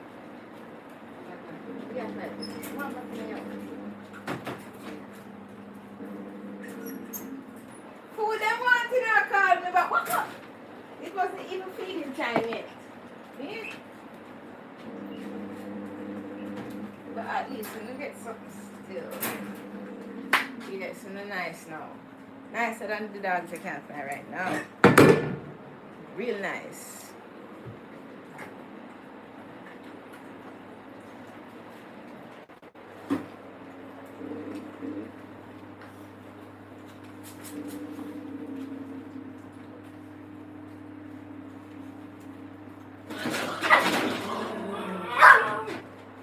Why the fuck?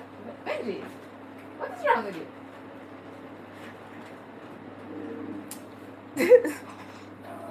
I'm gonna go. I went outside to wash my hair. Right? Am I gonna wash my hair, you guys? I'm gonna wash my hair. You hear?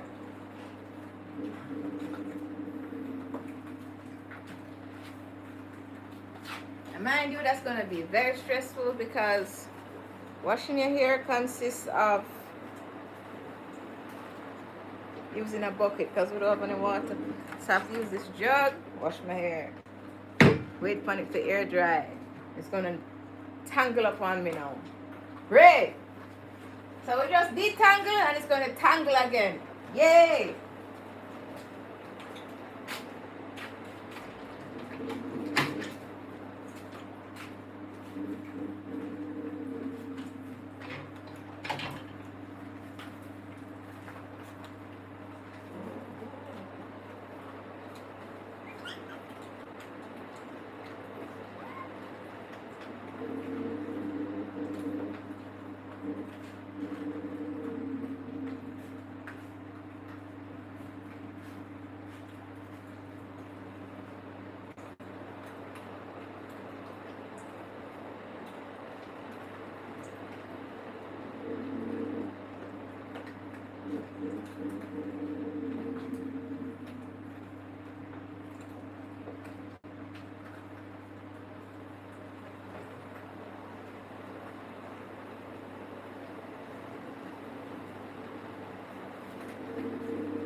I only brown and white available.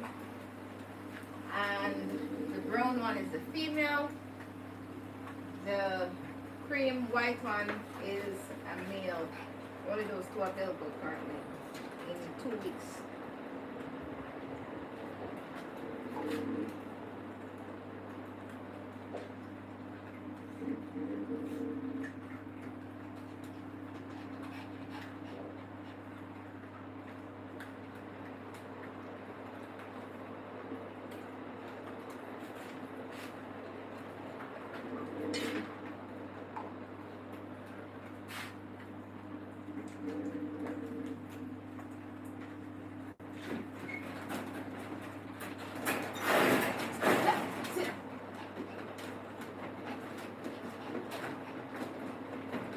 Sit.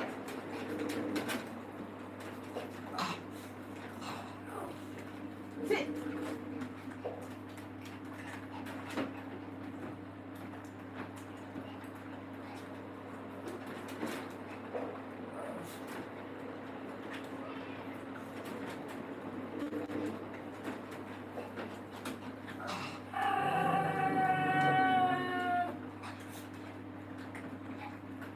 Why you don't stay one place and get a nice shot, man?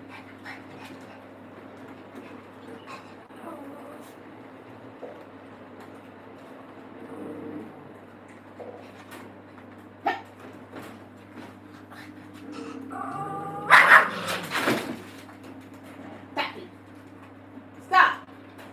Benji, stop.